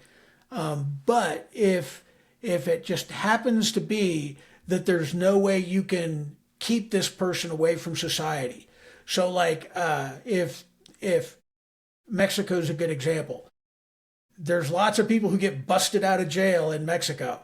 There's so a lot of the high value prisoners from Mexico come up into our prisons here in the United States. So in that case, they're like, well, we don't want that person to get it back out into society. So if that's the case, if you can't keep them separate from society, then the death penalty is acceptable. That's what the old catechism said. The new catechism, the one that Francis changed, the one paragraph says that there is under no circumstances is the death penalty warranted. So it's not like he just like completely changed everything that it was before. He just like made it a little bit stronger. And like the U.S. Conference of Catholic Bishops has for years said that there's no excuse for the death penalty in the United States because that justification just plain does not exist in the United States. We've got prisons that you're not going to break somebody out of inside the U.S. So we can keep that person away from society, and the church does that because they're like it's not out of well, it is kind of out of compassion, but it's basically they don't want to take the possibility of redemption away from anyone. So the church holds that human dignity is not based on human behavior. That a person, who is the greatest person on the face of the earth has inherent value. And a person that is the most horrible person on the face of the earth has an inherent value because of their humanity. Anyway, so it's really just kind of a consistency. So it's like again, for the Catholic Church, the belief is that that life begins at the moment of conception, and that life that begins isn't just a physical life; it's the spiritual life of the underlying soul that exists within the person. Um, I so think it's interesting that you had mentioned Mexico specifically about this, and it's related, so I'll mention it. But I was talking with somebody the other day about the Mexican government extraditing the 29 cartel members a couple days ago. And every single article that I read was just kind of glossing over this very weird article of any other time. Like, when would Mexico send criminals to the United States? Why would they do something like that? And I'm reading about it, and it's all cartel leaders, and it's all people that are in relation to the death of a DEA agent. And I immediately connected the dots, because what I've been saying this entire time is that this administration is significantly more transparent than last administrations. And I think it was day 2 or day 3, one of the executive actions that came through was the reinstatement of capital punishment for federal crimes. And there was 2 justifications that they said, and one of them was if you kill a law enforcement officer. And as I'm reading this article, it's not connecting those 2 dots at all. It's not saying Mexico did this because America just added this new law. But I'm realizing, like, oh, you're literally sending them so that way we can try them and make them nobody's problem anymore, because they've been broken out of prison multiple times. And Mexico has a track record of not being able to take care of that. And it seems really interesting that all of these tariffs are getting other things outside of economic impact, but it's actually creating a situation where we can potentially take care of the cartel in a more permanent basis. Kind of Yeah, interesting. yeah. There's a Trump has hung his diplomatic hat on the tariff. And all kinds of people are up in arms, and they're like, "Oh, it's going to cause inflation," which it may, because I mean, tariffs can be inflationary. But it also, is likely to do what we have been saying we want to do, which is manufacture things in the United States. So if we make it cheaper to manufacture things inside the United States, we will. We'll build them here. The reason that we offshored all those jobs is because you can go to another country and you can build that product cheaper than you can in the U.S. So you've like set me up for a slam dunk for my conspiracy theory. So I'm gonna tell you my conspiracy theory, because it's literally like everything. And I am gonna completely acknowledge a couple of things. I have been very aware that for the last existence of my life, I hate right-wing conspiracy nutters. I really am not a fan of them. And what I'm about to say is going to make me sound like a left-wing conspiracy nutter. And I'm okay with that, because I fully believe what it is that I'm about to say. So, this whole thing started because, well, the thought process started when the Gulf of America started happening. And Haley and I were talking one night about it, and she thought the whole thing was a joke. She didn't actually think that that was real. She thought that this was just, articles for the sake of articles. And I pull it up in my phone, and I was like, no, it's updated in technology. It's definitely real here. So that was the conversation that we were having in the shop. Was it's the Gulf of America now. And one person had mentioned, I don't understand why he'd do this. Like, I can't get behind why he would rename it and why he would do a slight on Mexico like that. And I just immediately said, I don't necessarily think it's a slight on Mexico. Oddly enough, it's still accurately named. It's between 2 nations within America, so it's the Gulf of America, and that it doesn't bother me because it's still accurate. And if he had named it the Gulf of the United States, that'd piss me off. That would actually be kind of irritating. But he didn't. He named it the Gulf of America.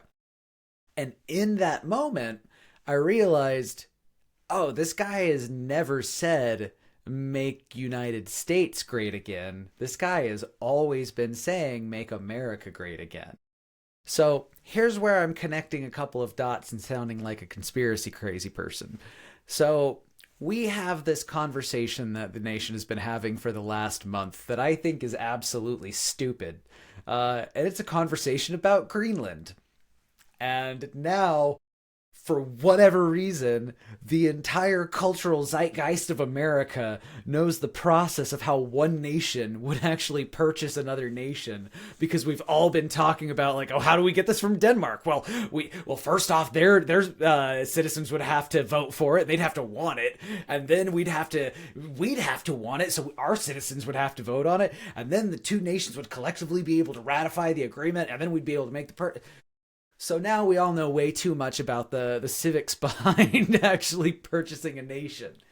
I think that has less to do with actually wanting to purchase a nation and has more to do with getting people the understanding of how the mechanics work. Okay, so now we all understand how the mechanics work, and we understand that he's wanting to make America great again. So, what could you do to potentially build a greater America? And then I started thinking about, he's not talking about necessarily the greatness and expansion of our capabilities. He's talking about the greatness and expansion of our footprint. So now let's look at the other topic that we've all been talking about, the 51st and the 52nd state. Um, and everyone right now in this moment is saying that will not happen. Canadians love being Canadians. Mexicans love being Mexicans. And I agree with that in this moment, right now. We'll see how well that goes on April 2nd. Uh, so the thing about a greater America, let's say hypothetically, his goal actually is to make Canada the 51st and Mexico the 52nd. What would the benefit be? Well, Canada has a pretty good supply of rare materials and a lot of oil and a lot of natural resources that we can really utilize. And Mexico has a pretty significant manufacturing prowess, and they're amazingly set up for agriculture. And if you were to combine those with the systematic implementation as well as technological advancements of the United States, and have that all be one cohesive thing that people have been trying to do with NAFTA and various North American trade agreements, you'd have a nation that is larger footprint wise than both Russia and China. You would have a significant amount of natural resources that you'd be able to develop all on your own. And you would be able to significantly increase the border security, because now we have an even greater barrier of water all around us, and the southern border is a much smaller border that we can have a significantly stronger defense around. And I think a lot of people have said that Trump is anti-Mexican, but I think that he's been anti-illegal immigration, which he always says is coming from south of Mexico. So if Mexicans have the ability to just migrate as Americans wherever in America they want to go, and we can focus our issues on making sure illegal immigration isn't happening, and we have BlackRock managing the Panama Canal, we have kind of a greater America. And this is where the United States have come. It's because it's Canada, United States, and Mexico. So it's this thing where everybody wins, right? So how do we achieve that is the real question. And this is where I think that the tariffs actually have more of a nefarious play to them, because I think a lot of people think that it's a more straightforward approach, and I think that he's a lot smarter than what a fair amount of people on the left are going to acknowledge. And I think that the tariffs are actually his way of imposing a strong arm on the citizens of the United States, Canada, and Mexico. And he's doing it right at the beginning of everything. Because if for the next, let's say, 2 or 3 years, we're all having to deal with 25 to 40% increased cost of living for all of our normal goods, whether it's electricity, gasoline, fruits and vegetables, whatever it is. That's going to put a lot of pressure on a lot of people in lower economic situations. And I could very easily see that being a pressure that's applied for 2 to 3 years. And you can then run on a platform that says, hey, if we all collectively actually just make this decision, if you come on board, then what's going to happen is everything is done in house and those tariffs all disappear. Now everyone in these three nations wind up getting to have everything 25 to 40% off of what you've been used to for the last couple of years because the tariffs on ourselves go away.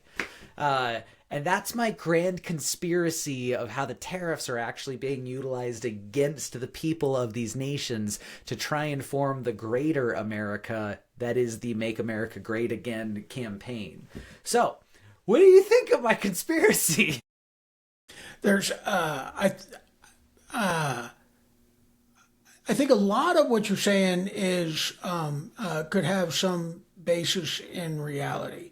I don't think. That is such a kind way of saying you sound like a crazy person. No, it's not. And I was going to tell you what I thought they were. So the one of the reasons why I think that the 51st state thing is hyperbole is there's Canada is like way more progressive than Donald Trump. There is a pretty conservative amount of Canadians, and that's actually one of the things that I think a lot of Americans fail to acknowledge is there's a big hunting and sportsman community, and after the last couple of shootings that they've had, the Liberal Party really has gutted a lot of their firearms rights. There was a shooting, I think it was like 10 or 15 years ago, and every citizen that had a handgun had to put their handgun on a registry, as well as any rifles that had semi-automatic capabilities. And as soon as this shooting at a gas station, and I think it was in Toronto like 2 or 3 years ago, occurred, the government already had all this information of these registered weapons and went and said, okay, we're taking these away now as well. So hunting and sportsmanship and the conservative community that actually appreciates those things specifically, I could see them enjoying coming and enjoying some of the freedoms of America. But that's not to discount the fact that Canadians are very proud of their heritage and their nationality. So I don't think any of them are really looking to be Americans anytime soon. Yeah, and it wouldn't just be the 51st state because I mean there's states within the Canadian Yeah, Federation. there's the four territories. Yeah, so and the same is true in Mexico. So I don't think there's because I mean we've got Puerto Rico and we're not about to make them a state, and we've got Washington D.C. We're not about to make Washington D.C. a state, and a lot of those things. D.C. is a little different because it's a federal, it's the capital city, but there, I just don't think that the electoral college map would be clean enough to justify creating more states, or to make it so that creating more states would be a a politically viable option. But I do think that those three countries, that Canada, the United States, and Mexico, would benefit from a broader partnership. So, like Canada doesn't spend crap on their military, and the reason they don't spend any money on their military is because A, they're surrounded by an ocean, but B, they know that the United States would come to bail them out if they got in any kind of a military mess. And the same is true for Mexico to a but to a in a different way. Yeah, it's a different So friendship. yeah, and one of the challenges of the Mexican military and the Mexican federal police forces is corruption. I mean, it's just you mentioned it with the cartel members. The cartels are really, really powerful. I See, mean, and way. that's where I actually think that it supports my idea, because the Mexican people know that the Mexican government hasn't been able to do anything about the cartels. So if in these acts of trying to get the cartel taken care of, Mexican citizens can see, holy shit, this guy actually did the thing that our government hasn't been able to do for years. He's been able to root out corruption and literally have them sent to his own country to take care of it. I mean, that sends a message. And I could see that sending a message of, hey, there's a reason to join. Yeah, but I think that they could get that same. So like we've already and this was a positive step done by the Trump administration. We've already designated many of the cartels as foreign terrorist Mm-hmm. organizations, and Mexico has already begun allowing us to have military overflights in their territory. So we're Mm-hmm. flying surveillance planes, intelligence collection planes Well, the over cartel has Mexico. they've already said that they're going to go to war with border agents. Like that's very much. There was news that I saw the other week of blind spots of the left. And it was talking about how a lot of the same type of kamikaze drones that you see in Russia and Ukraine are going to get utilized probably by the cartel against border control agents. So it absolutely makes sense that the US government needs to have some kind of military action against those that are harming us. Yeah, so I think that Mexico would benefit from having a safer country, and I think that that the capabilities of the United States military, mostly our special operations forces, but also you know direct action folks, where we don't have to worry about them being corrupted by. We don't have to worry about the military forces being corrupted by the cartels that they're fighting. So Mexico would benefit from having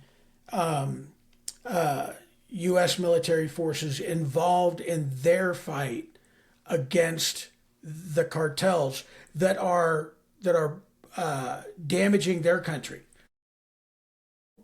So I think that so that greater military cooperation, in addition to economic cooperation, would be beneficial in the South.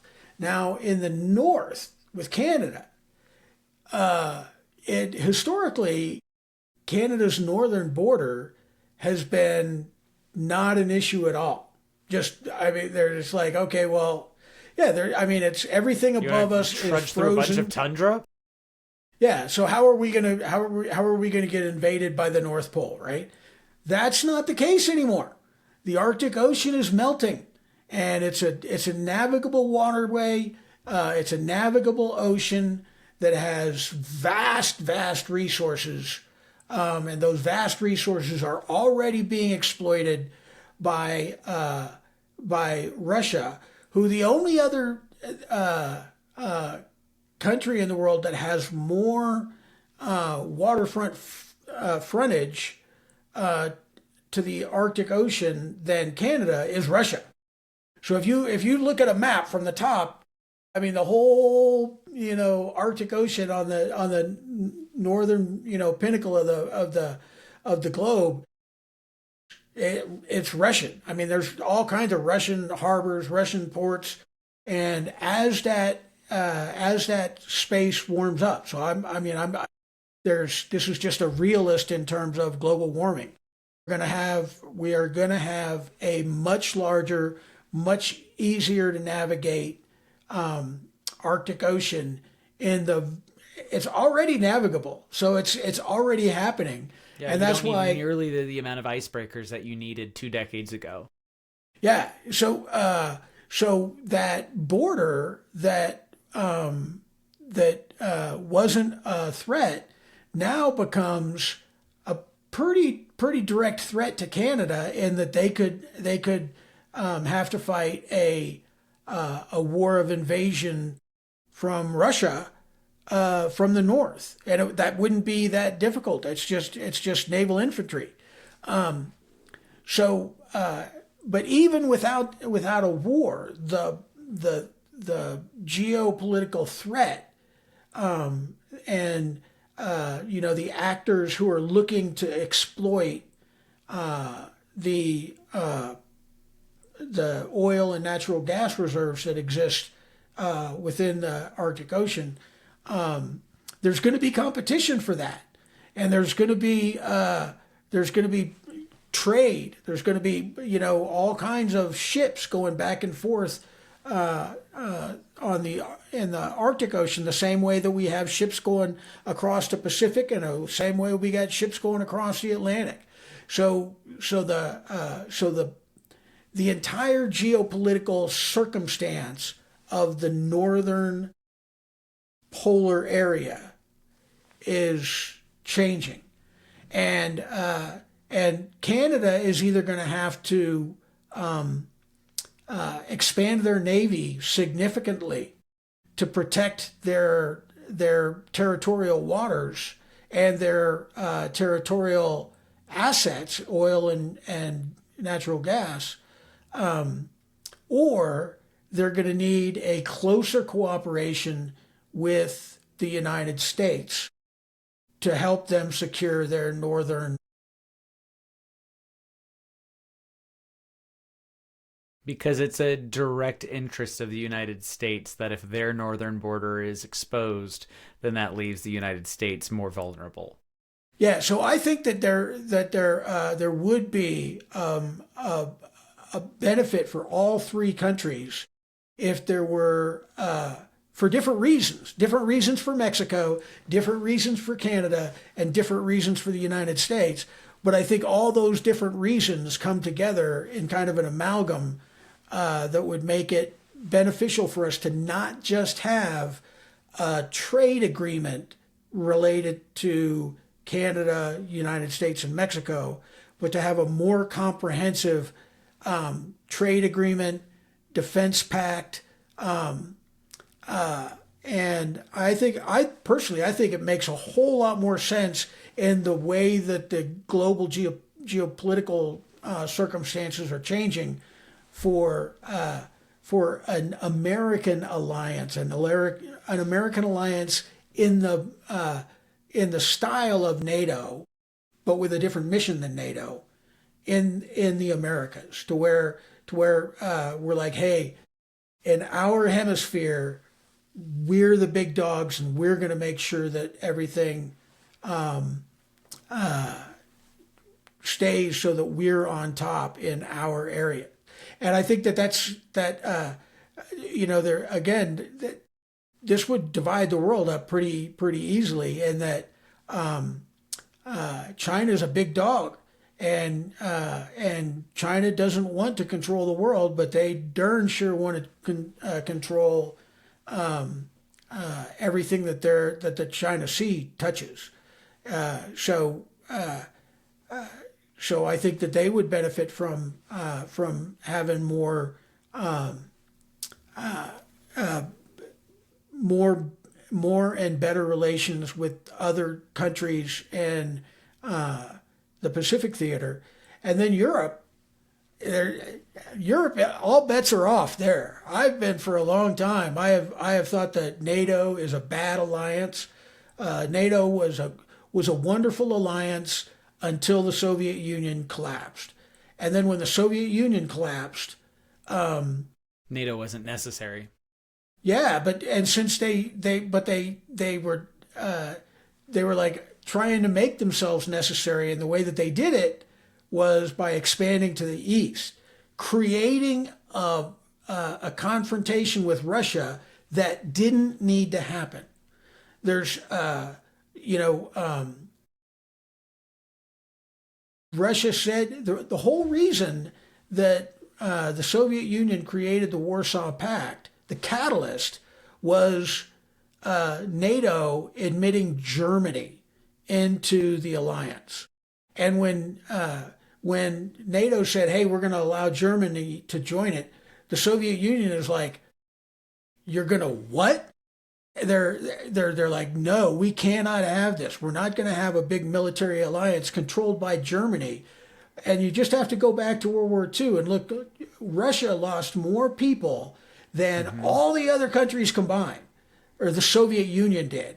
And interestingly, the two countries that took the most casualties in World War II was first Russia, part of the Soviet Union, and the second was Ukraine, part of the Soviet Union. And in fact, at that time, Ukraine was part of Russia. Ukraine was given independence in very large part because they took so many casualties from the Germans defending Russia in what eventually became the Siege of Leningrad, because the Germans had to kind of fight through Ukraine in order to get to Leningrad. And so Ukraine lost the second highest number of people in World War II, and it was all Nazi Germans, and that's why within Russia, the way that the Russian-Ukrainian war is being spun is that the Western Nazi influence has overtaken Ukraine, and now we're once again, this is the Russian perspective, we're once again fighting the Nazis from Germany, but we're fighting them in Ukraine. Because they believe that as soon as Germany got involved in NATO, Nazi influence was part of NATO. So now it's just generations down the line, but the Nazi influence has come back because they were allowed to be a part of that alliance. And they're in the same conversation. It's important to remember that Germany was a divided Germany. When we were living in Germany, it was a divided Germany. And the Russians, the Soviets, were an occupying force in East Germany, the group of Soviet forces in Germany, and a lieutenant colonel in the FSB, the Soviet intelligence apparatus, was Vladimir Putin. Mm-hmm. And Putin was in East Germany when the wall fell, and he actually he was very brave, and he nearly he could have gotten killed because he just bluffed. He's like, "Hey, if you guys don't leave, we're going to come out and we're gonna shoot you all dead or whatever." But it was a bluff because he didn't have anybody inside the embassy. He was just bullshitting, and they were like, "Well, we don't want to mess with this guy," so they left. But he didn't have any people. He didn't have any. The only cards he had were all deuces and threes. Anyway, there's so Europe. There's those guys, they haven't been paying for any of their own defense since World War II. They're still living under the milquetoast of the Marshall Plan. So the United States is like, "Oh, hey, we're going to give you all this money to rebuild you because we don't want to end up having another third world war." So we just started giving them all this money, and oh, don't worry about it. You don't have to have missile systems. We'll bring missile systems over. You don't have to have tanks. We're going to bring our tanks. We're going to store our tanks there. So they didn't, they went to work on building their economies and building their social infrastructure. So now, Europe, you can go, everybody's got free healthcare in Europe. Well, why do they have free healthcare in Europe? Because they don't pay for, they haven't been paying for it. Because they don't have a military. Yeah, And exactly. and that's the argument that everyone on the left makes is like, well, the Europeans don't have a military and they have socialized healthcare. Seems to be working well for them. And that's kind of this is one of the things I was talking to my buddy Austin last night, and I think that there's a really interesting perspective of being able to be raised as a military brat because I very much understand the value of the military, and I there's a purpose for it, and it is a good job, and it is a good thing to do for your country. But when we moved to Idaho, everyone was civilians. Everyone like just lived civilian life, and everyone that has been in my life since we got out of the military has been largely influenced by only civilian living in comfort. And it's so weird to hear how many people are just completely unaware of why it's important to have military spending. Yeah, I think so often about the uniqueness of growing up in a military family because uh, nobody would imagine that you would go to a movie and the first thing that you do before the movie Is stand started up and do the Pledge of Allegiance. and they play the Star Spangled Banner, and everybody stands up and people salute, and it's like, oh my goodness, what's going on in here? Yeah. And there's and like if you're on a military base and you're out on a playground, and it's 5 o'clock in the afternoon, and the Everyone's troop facing a flag. I know, and like all these kids, they're like, oh man, they're facing the flag, and there's it's I just think one of my favorite clips that I've ever seen is when Robin Williams is doing a USO tour and he's in the middle of telling a joke and everyone just about face turns the flag and he's like, well, if everybody else is doing it, I gotta do it too. yeah, that's a really funny scene, but it's one of the things that I mean, it's like It's just normal. it's normal, and people don't recognize that. Like I'm comforted by the sound of a Chinook helicopter and the amount of people in Boise that complain, oh, they're storing F-16s or F-22s out at Mountain Home and they're gonna be flying over Boise. It's too much noise pollution. Like, oh man, it sounds safe. I like this. Yeah, it's there. So I'm one of the things I'm encouraged about is not only is Trump at least working towards peace in the Russian-Ukrainian war, but for I mean literally the first time in my life the Europeans are like, oh, we can take care of ourselves. I promise, we're gonna start spending money on defense.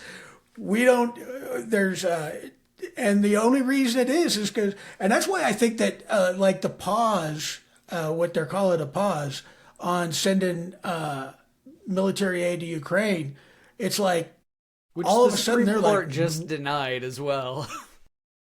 no, that's a different what the Supreme Court just and it's going to be interesting to see how the administration responds to it.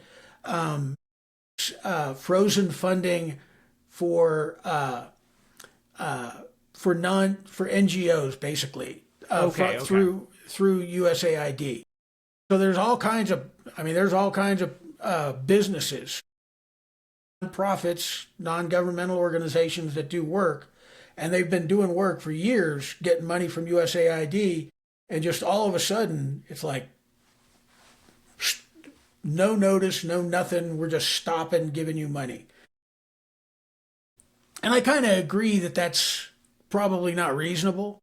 Um, and that's why I think the Supreme Court said, but the Supreme Court didn't decide the case. All they did is they They just said, put a block on it, didn't they? no, there was a lower court ordered the administration to start sending the money again. And what the administration wanted is the Supreme Court to step in and overrule that court. So what the Supreme Court said was Oh, we're gonna let it play out. So if you don't like what that court did, appeal to the next higher court, appeal to the next higher court, and they're going to let the lower courts kind of fight it out before it gets up to the Supreme Court. So they're not undercutting. So they just didn't decide the case. They just said we're not gonna you know circumvent all of the courts that are below us, because it was a very low level court that ordered the administration um, to start the money flowing again.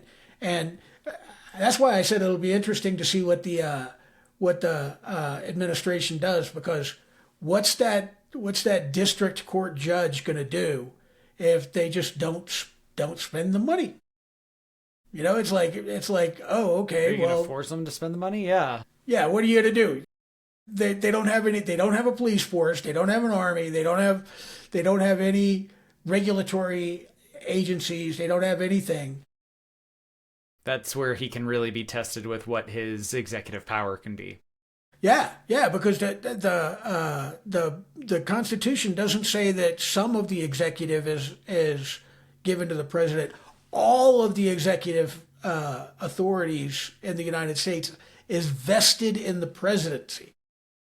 So the president agreed with, and most of the Supreme Court agrees with this. I think the president is a tremendously powerful position, probably more powerful than any other executive in the world. And this whole, like, well, we can. It's like the Supreme Court just. I mean, they just said the quiet part out loud. They said, oh well, a sitting president can't be prosecuted for any crimes that they commit in the official So even if functioning of everything their. that he's doing with Doge is illegal, it doesn't matter. He's Yeah, doing it because this is the way that he wants to run the country, and they've already acknowledged it. Like this is the uh, I I was trying to not sound like a pessimist. And I was trying to not sound like a defeatist, but there is a certain level of comfort that I have in just recognizing the warm embrace of death, uh, and just like, well, this is what it looks like. Oh, I'm sinking into the void now. Okay, and I it's not that I've lost my will to fight, but I'm recognizing what that effort actually does, and it's putting a lot of it's Sisyphus. That's all that it is. It is rolling that boulder uphill just to trip over a pebble and roll that boulder all the way uphill again, just to have another thing come at you. And I've honestly found comfort in this fact that I can't do shit. There's nothing that I can do. So I have to watch this and take it as this is information. That's all that it is. It's information, and my reaction is how I choose to react to it. yeah. I was watching a news story out of Boise this last week, and it was a story about a veteran who is working for the VA, or was working for the VA hospital that's there in Boise. So this veteran was in the Army for 23 years, retired from the Army, and transitioned right into the VA. Now they've been working for the VA for another 15 years. So we're talking about a very, Almost very 40 long, years, yeah. very, very long federal career. And last September, they were promoted. So they applied. There was a supervisor position. They applied for the supervisor job in their own, in the same area of the VA that they've been working in Boise.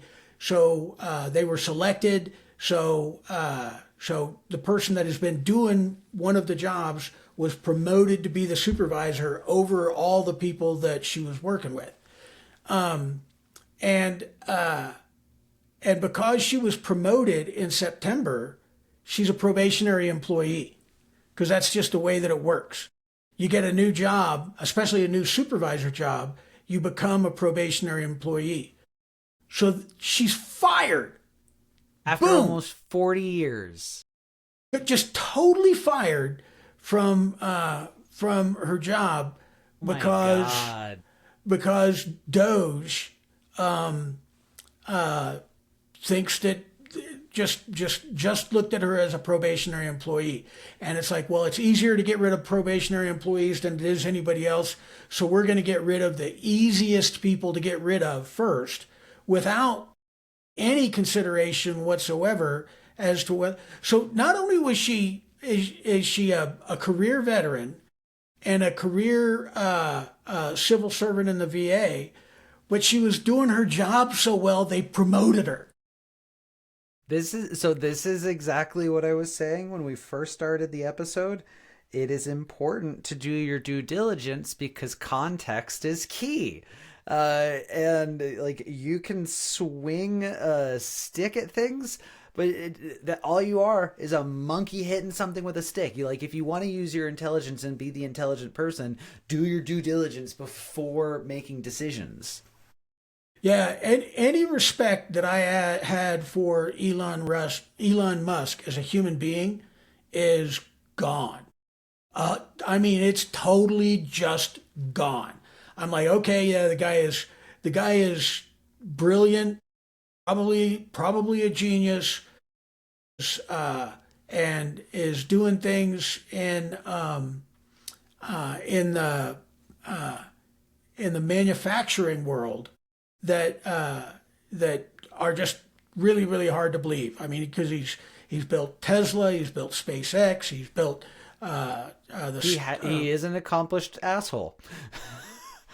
But that's what he is. He's an accomplished asshole. man. There's and it's not there's and the problem is he's not just an asshole. He's cruel. I mean, he's the Mm-hmm. kind of guy that that melts plastic onto ant hills to watch the ants suffer and die. And and and I I'm still a little bit flabbergasted as to what Donald Trump sees in him, other than hey, we need to get this done, which I agree. I completely agree that we need. The government is way too big, and particularly after the Biden administration, the government is way too big, spending way too much money on total just social social bullshit that is not the way that the federal government should be spending money. We were talking, a little earlier about racism and the law. See, here's the thing. So, like, since 1964, the law has been that you can't discriminate based on race, creed, color, sex, national origin. So that's been the law since 1964. 1965, you can't discriminate in the voting arena. Complete and total civic equality and political equality was granted by law in 1965. But that doesn't mean that that you're not going to go into an organization that's not the federal government and that organization is going to be free of racism, because I mean racism is a thought, Right. and there's we have There are no it's thought really police yet. yeah, there are no thought police yet. There's and that's why when I went to school in Savannah in 1976, the whole school system was very racist. Uh, there's and in my school, the black kids and white kids did not talk. They did not socialize with each other. We stayed on different sides of the playground. We sat in different areas of the classroom. Now there was nobody telling us that we had to do this. We hated each other all on our own. We didn't need anybody to tell us to hate the other hate people that were We didn't need somebody to tell us to hate black people, and the black kids The didn't error need was to. already present. That's exactly right. Yeah. And just like I was mentioning with the Southern Baptists, they didn't admit what they were doing until 1995. I mean that and they were training their pastors in that same bigoted fashion until 2018. And again, that's not some liberal organization saying that that's what happened. That's them themselves admitting what they did. So it's there's and what we did in this last administration is we made it so that, man, if you don't toe the social line that's acceptable by the administration, you get canceled. You get the FBI at your doorstep. You get there's and it yeah so what we're going through right now is a bit of an an equilibrium swing to unscrew that monkey. So, the short version is after an entire episode, we still haven't figured out all the world problems. Nope, we still haven't figured it out. Damn it. Damn it. Damn it. There'll be another episode next week, and we'll try again. And we'll be that much closer to solving all the problems from right behind our keyboards. That's a good reminder for us to tell everybody that, hey, we appreciate you for listening to the Supper Talk podcast. And if you really do us a big favor, if you share this with somebody, if you know somebody who has somebody in their family that they have difficulty talking with, send them a link to the podcast. We'll do our best to try and have respectful, wide-ranging dialogue amongst ourselves, right? So we're very different. There will be no cynicism whatsoever. But yeah, so there's if you know somebody who might benefit from the podcast, please forward it to us. If you are listening, you enjoy it. If you'd give us a review on Spotify or YouTube, that would be great. But we do appreciate your viewership, and we hope that we're benefiting you in some way. Yeah. You guys have a great week, and we will see you next week for another episode of Supper Talk. So be well, guys. Take care. Cheers.